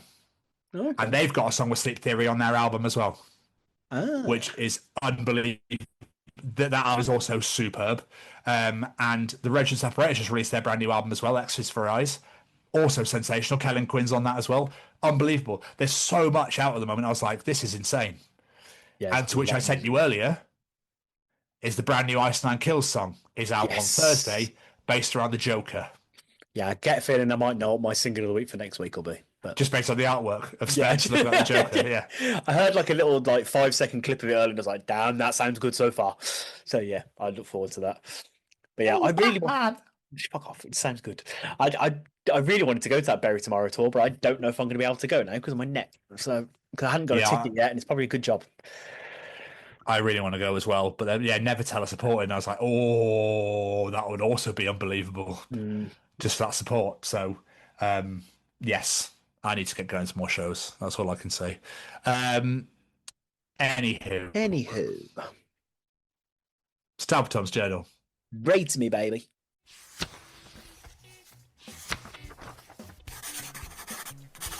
And welcome to another edition of Tom's Journal. Okay, just be yourself. Okay, well, I did, and now everyone's scared, and now I need a lawyer.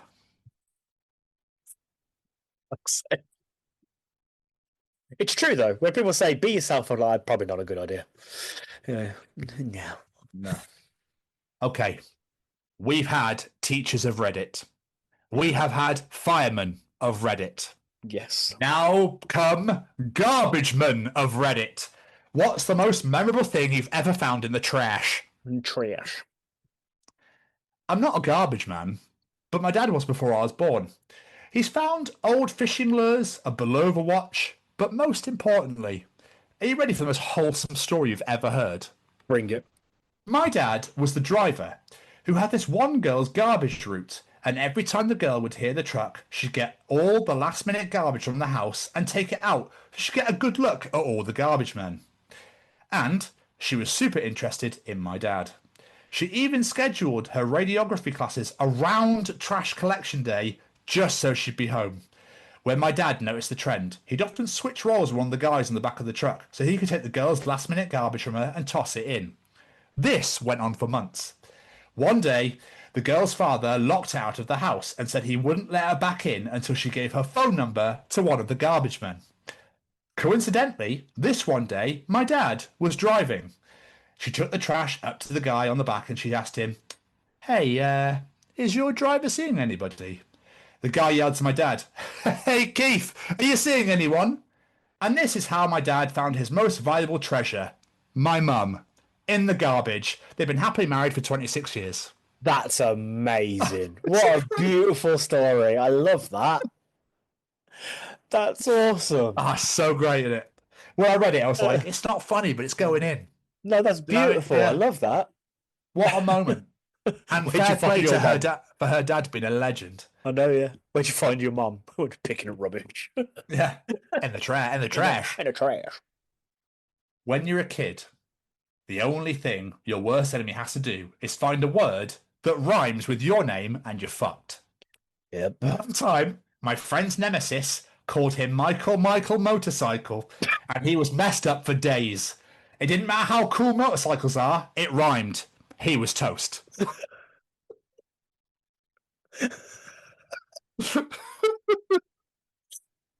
You're going to come out with something really offensive and horrendous then. Not Michael motorcycle.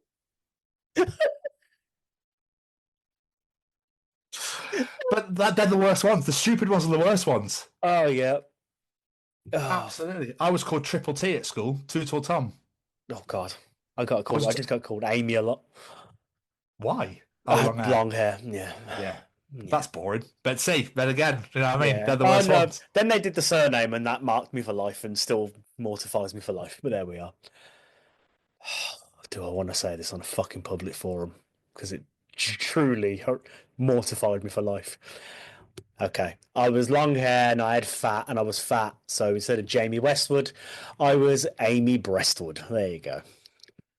Oh, wow. Okay. Yeah, see, they're the worst ones. Yeah, that used to get to me. And, of course, I had long hair when Hanson were around, so I got called Umbop a lot as well. Sorry. That one didn't bother me. That's good. Funny. Yeah, That's good. Yeah. I quite liked that one, to be fair. Jamie, under what circumstances would a fisherman ever need to suplex somebody? Wow, that is a reference only wrestling fans are going to get. I'm just curious. It's a good point, though.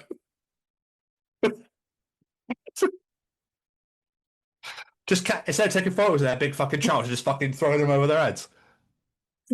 So I've always wondered, do Germans only suplex in that one way? Like, why is it German one? When it's at their front, they're like, fuck, what do I do? Oh, we can only do this sort of suplex when there's lights in the sky. Northern light suplex. Here we go. Are they out? Excellent. Let's go. 3 years ago, Jamie, I got done by a red light camera. 3 points and £100 fine. Came home and told my dad, honestly, I wish I'd never bothered. Got about a 189-minute lecture. Well. Who did I just come home to find filling out his red light violation ticket? Grab a cuppa, Andy. We need to have a chat.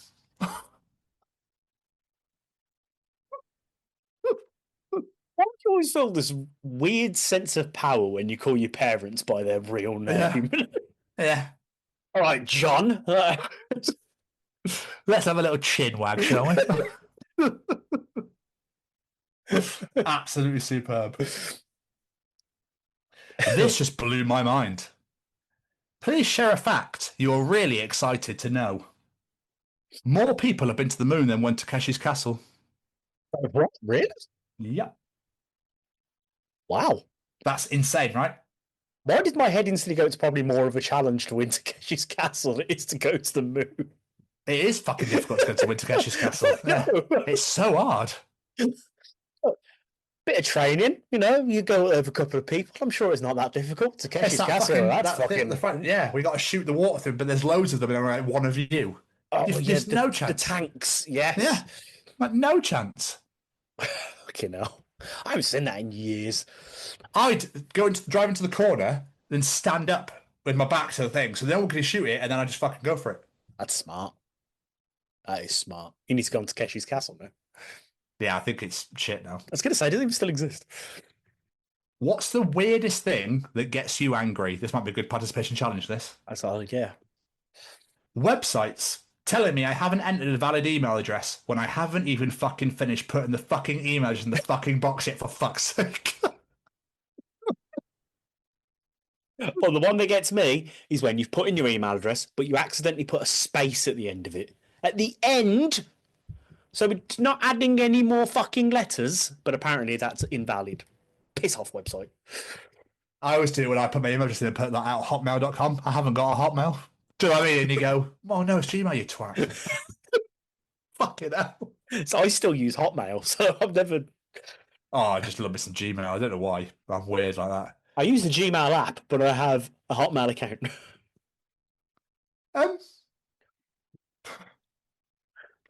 Do you reckon cows think that we're weird milk thieves? What the? What are you doing? What you? Not in public, David. Not in public. What are you doing to me? This is a private matter. What you bloody hell's lovely though. But what are you doing? Like, this, oh Jesus, you've hit my spot. You hit my sweet spot. Hey, that's my sweet spot. Do you reckon he's standing in the field afterwards like, what do they do with that? Like, they've took it, and what the fuck are they doing with it? Like, yeah, exactly. But it's like Leah come back to Lee Evans. Do you reckon dogs think like she's fucking mental? Pick up the shit and be like, what are you doing with that?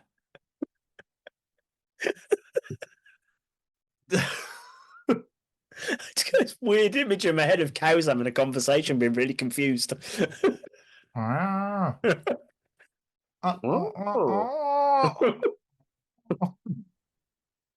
Dave, stop! Marco's coming! Marco's coming! My boyfriend's coming! Stop! Oh, don't stop! I looked through the kitchen window. You won't believe what they're doing with it. Across their lip and everything. Weird. On cereal, in their tea, everything. Oh, the way we're necking it, what could you go down his gullet? Bloody hell. That's it, lap it up, you little bitch.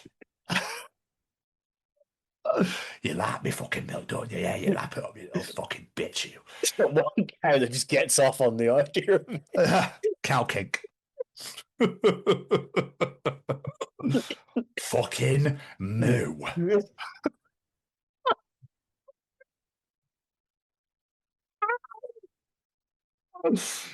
I'm gonna cure you, put it that way. I'm gonna cure you. You break me even more. And finally, Jamie. This ain't gonna top that now, is it? Text conversation. I'm guessing from a charity. Hi there, it's Kim from Working America. COVID has shown that CEOs are getting richer even when the rest of us are going broke. What do you think is the best way to change that? Guillotines. I'm opting out text immediately. Have a great day. Girl, you messaged me. I mean, it's a valid suggestion. Exactly. Yeah. What should we put on all of our fucking politicians right now? Just guillotines. Yeah, sorry. Bring it back. And that was another edition of Tom's Journal. I just can't get my head around fucking moo.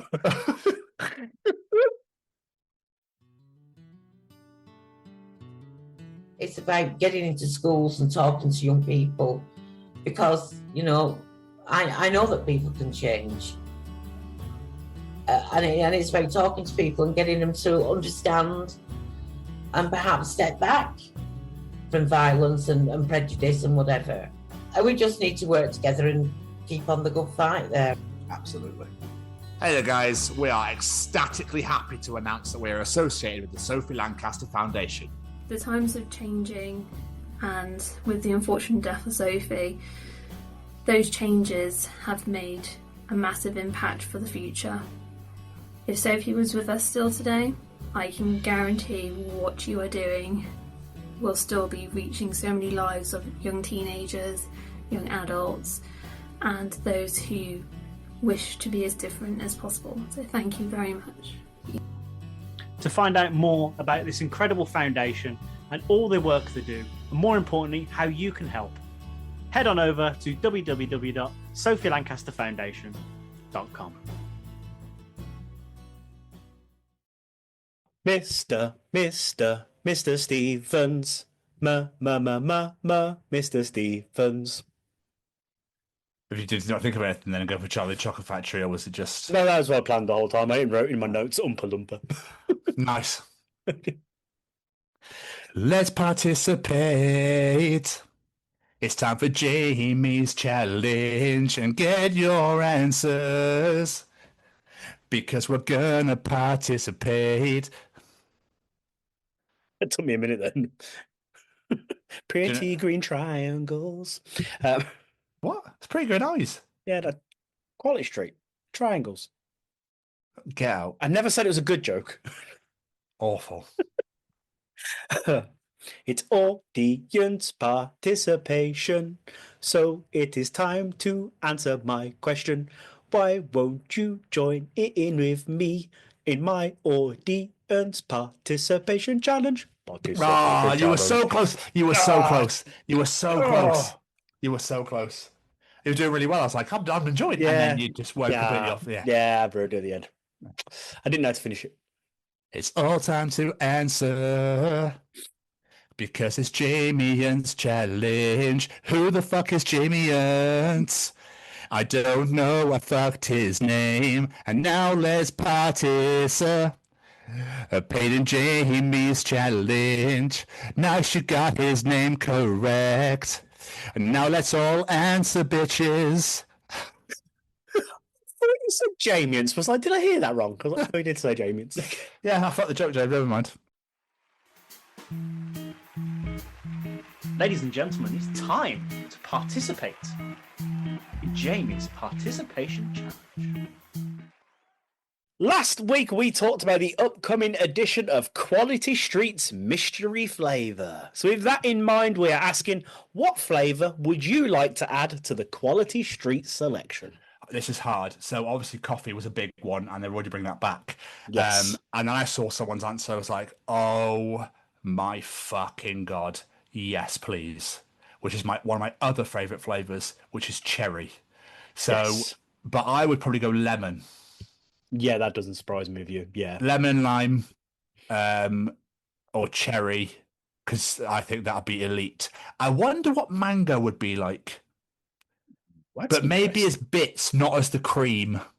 Like, is it the orange one? They do like an orange crunch. Yes. That's mango. Which is great. With the orange crunch, it is nothing beats the cream. Orange cream is downright elite. It is. But the coffee one is like, what's it called in Mars? Oh my God, what's it called? Shit, what's inside Mars? What's the weird stuff? Nougat? Thank you. My brain was going, wafer, Tom. It's wafer. It definitely isn't wafer. It's not wafer. It's not wafer. And I kept going, wafer. In my head, that's all my head kept saying. I was like, it's not fucking wafer. Yeah, the nougat. Like, perhaps it was like a nougat. Oh, nom, nom, nom, nom. Basically, at the end of this year, I'm going to be a fat fuck. Just all the coffee. Yeah, all the quality. You'll see me next year like, welcome to podcast. No, here. Wait, just do some more. Just do some more. No, so anyway, what's that thing, right? That's literally what happened. Kelly will come see you just in bed, surrounded by rappers. Kelly's left me. She's left me. She looks at me, she's like, I don't need this shit in my life, thanks. State of that. No, that's it. One sec. Did you bring me any more coffee Quality Streets on your way in? Get out. Just get the fuck out of it. Just don't see you anymore. You're getting in the way between me and my true love. Oh, well, when I think of Christmas chocolate, I think of mint chocolate, and Quality Street doesn't have a mint one, so I'd add mint. I think it needs to be in there. But you've got to contend with After 8. True, but maybe... God, they're elite as well. Fuck. They are fucking matchmakers. Oh, God. Mate, just suck my balls right now. I can't fucking wait. I'm so excited. Seeing Christmas in the shops and stuff does my head in already. Apart from the Christmas chocolate aisle, I'm all down for that being there all year round. That's fine. Yeah. You can put that out whenever the fuck you like. Yeah, it's elite. Oh. Well, speaking of Kelly, she says, well, as it is known more as a Christmas chocolate, I'm going to say something with cinnamon or with gingerbread.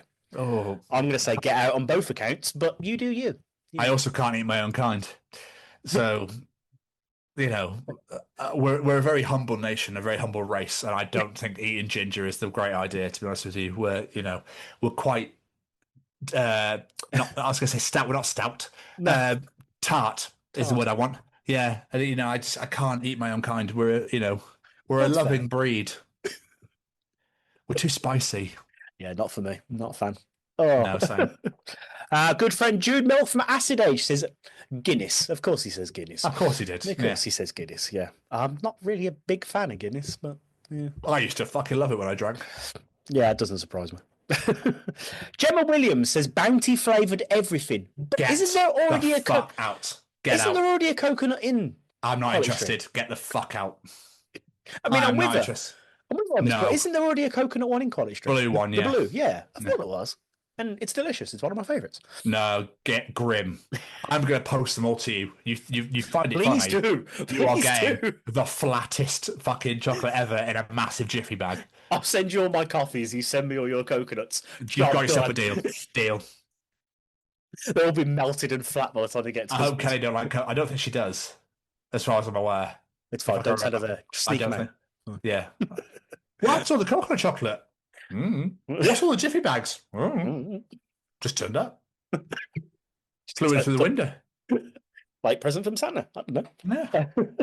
Claire Jones says cherry. Yes. There we are. Yeah. That made me go, oh, as a not a liqueur, but like as a cream. Oh my god, I can taste it right now. That will be Black nice. cherry. Like a Block Forest Gatux. Oh. Gatux. Oh. That's what we call it in the family. Mum started it, I think. Doesn't surprise me. She was like, look, do you want some Black Forest Gatux? Some what? Some Gatux? You want some Gatux? Hero. Fucking love that woman. She's so great. The wife, Becky Westwood, gets involved and says Toblerone, obviously. But what flavour is Toblerone? I don't actually know what the flavour is. It's just chocolate. I love a Toblerone, but I don't actually know what the flavour is. Again, elite level. Yeah. My sister's Is it almond? I think I heard the voice of almond in the background. My sister is going to Switzerland next month to go and see a friend of hers. And I'll be like, hook us up. Bring us back a load of Toblerones. Just a whole fucking huge suitcases full of chucky. You know it's going to happen. Better do. Graham White. I'm going to hope this is a joke answer because he said pepperoni. Oh, grim. No, that's got to be. Yeah, that can't be real. I hope so. Pepperoni chocolate. Oh. Joe Smith, rum and raisin. Could be interesting. I'm not a fan of rum and raisin things, but that could be interesting as a There's flavour. rum and raisin fudge, though, isn't there? So could work. Could work. Sounds a bit posh for a Quality Street, but Quality Street is fucking posh, you prick. Actually, yeah, it is known as the posh chocolate. Oh, box, the posh chocolate. Look at the posh chocolates. Look at the posh chockies. Yeah, bloody posh chocolates. Get them out. Get them. Yeah, fucking put we're Rocher. Bit for a Rocher. Mum loves a Rocher. Not a fan of them. Rocher. Oh fuck. Oh, do you know what I found recently that I've started to absolutely love, which I hated as a kid? Toffee. See, I don't like the nut in the middle. I'll eat the rest and then spit out the nut. You are grim. It's delicious. I don't like nuts. So. That would explain it. You'd be shit as a gay man. Yes, I would. Yeah. I would, look. I would. Sorry, Andy, but I still like nuts. I'll have the top bit, but just leave the bottom bit alone. I like my pipes, but I don't like my nuts. Pipes. Sorry. Mally Malpass says Rose and Bergamo Turkish Delight. Oh, God, no. Oh. Mally. I hope you were taking the piss. Me. Oh, that's very posh. Grim. The Turkish Delight is such an acquired taste, isn't it? Yeah, Harrison loves it, but no. Absolutely not. No, it's not for me, that one. Rhiannon Meyer, my sister's getting involved, says cherry or mint. There we go. Yeah, cherry's a win. Lena Westwood. Even my daughter's getting involved. Everyone's getting involved this week. Cherry or cola? Cola flavoured chocolate sounds yummy. I'm intrigued on that idea. I'm not sure how that would work. Would it work? You get coffee. See, coffee's on the brain. You get cola flavoured Malwams and sweets, and they're delicious. Yeah. Would that work? Would it be just one of them covered in chocolate, like a Turkish Delight bar sort of texture? I don't know, mate, because I don't invent them. Work? So, or would you have it as like a cream? Yeah. Yeah, I'd imagine it'd be a cream. I'm intrigued. I'd like to try that and find out. I'll give you a couple more. Graham Arnold. A killer chocolate is wrapped like one of the others, but it is a chocolate-covered chili or chili powdered flavour. There's one or two in every box. Oh. Vicious bastard, Graham. I wonder if they do that as like a separate box, though, for people that want the normal ones to get the normal ones. But if you want the mystery, maybe that's what the mystery flavour is, chili. Oh, maybe. Oh, you'd be lewd, wouldn't you? I don't understand the love for chili chocolate. It's huge at the moment. I don't know why. Know, people love it. Same as salted caramel. I've never got that one either. Oh, now fuck right off, you fiend. Wonderful. You would say that's salt in it. Exactly. Oh, salted chocolate M&Ms. Oh, suit you, sir. Oh, would you, sir? Go on, would you? I love fashion. Last but not least, it's Robbie Williams, because I think these ideas sound delicious. And he says Jaffa cake or a Mars with orange centre. Just give me all of those, please. Dude, there's fucking orange already. I know, but I feel like Jaffa cake orange tastes different to that sort of orange. The Jaffa cake probably makes no sense. The Jaffa cake McFlurry was insane. Yes, it was. It was. Yes, but did you have the apple pie one for the Minecraft one as well? No. Jamie, that wasn't out long enough, in my opinion. Fucking delicious. It sounds good. I It didn't was. realise it was a thing, to be honest. The apple sauce was. Yeah, phenomenal. McFlurry. But I see what you said. Yeah, I don't like the plain ones though. Too plain. Gotta have a sauce in it. Yeah, you definitely gotta have sauce. Yeah, 100% have a sauce in it. But thank you to everyone that participated in Jamie's challenge. As always, we appreciate you massively. If you enjoy Jamie's audience participation challenge, Tom's journal, Callum's preachings, the interview when there is one, and I guess they're almost at 200. We'll give them a little bit longer. And you enjoy the other 187 editions of the Chronicles of Podcast, wherever you get your podcast from, be Google, Spotify, Apple, Heart FM, Radio 1, Radio X, Channel 5, or Babe Station. Wherever you get your podcast from, we are there. So you want to see us jiggling our asses on the bed, you'll find us there as well. Yeah, call me on this number, chroniclesofpodcast.com. That'd be a funny parody advert, wouldn't it? Anyway, I got time off. I could make one. Anyway. What's my line? Oh yes. So the two main places where you to come and find us is all over social media at TCO Pod. It'll be Instagram, Facebook, TikTok are the three main areas. Threads, LinkedIn, we're everywhere. All social media at TCO Pod, or come and subscribe at the Chronicles of Podcast on YouTube. Again, like I said, I've already messed this up, so I'll keep going. At the Chronicles of Podcast, hit the bell to get notified when new videos are released, and comment to your heart's content, but hit that fucking subscribe button. All social media at TCO Pod, or subscribe on the YouTube at the Chronicles of Podcast. Isn't that right, Jane? That is absolutely right. It costs nothing, so just do it. Go on, be nice. Go on. Speaking of being nice, before we get out of here, let's say a massive thank you to a few of our friends. All of the music you heard on today's edition was brought to you by the wonderful singer-songwriter Matt Roberts. Go check him out on all social medias at Matt Roberts Music. And of course, go check him out on Spotify, Amazon Music, YouTube Music, wherever you get your music from, you'll find him. So go listen to them because they're wonderful. And of course, we have to say a massive thank you to friend of the show, Braden Barry. Go check out all his wonderful creative wares, whether it be his Amber Forest podcast, his Anxious Ghost merch store, or all his incredible music under Say We Can Fly. Go check them out all right now and keep an eye out for Farlight because the ball keeps on rolling. We cannot wait. And last Farlight movie all over Instagram as well. Yes, indeed.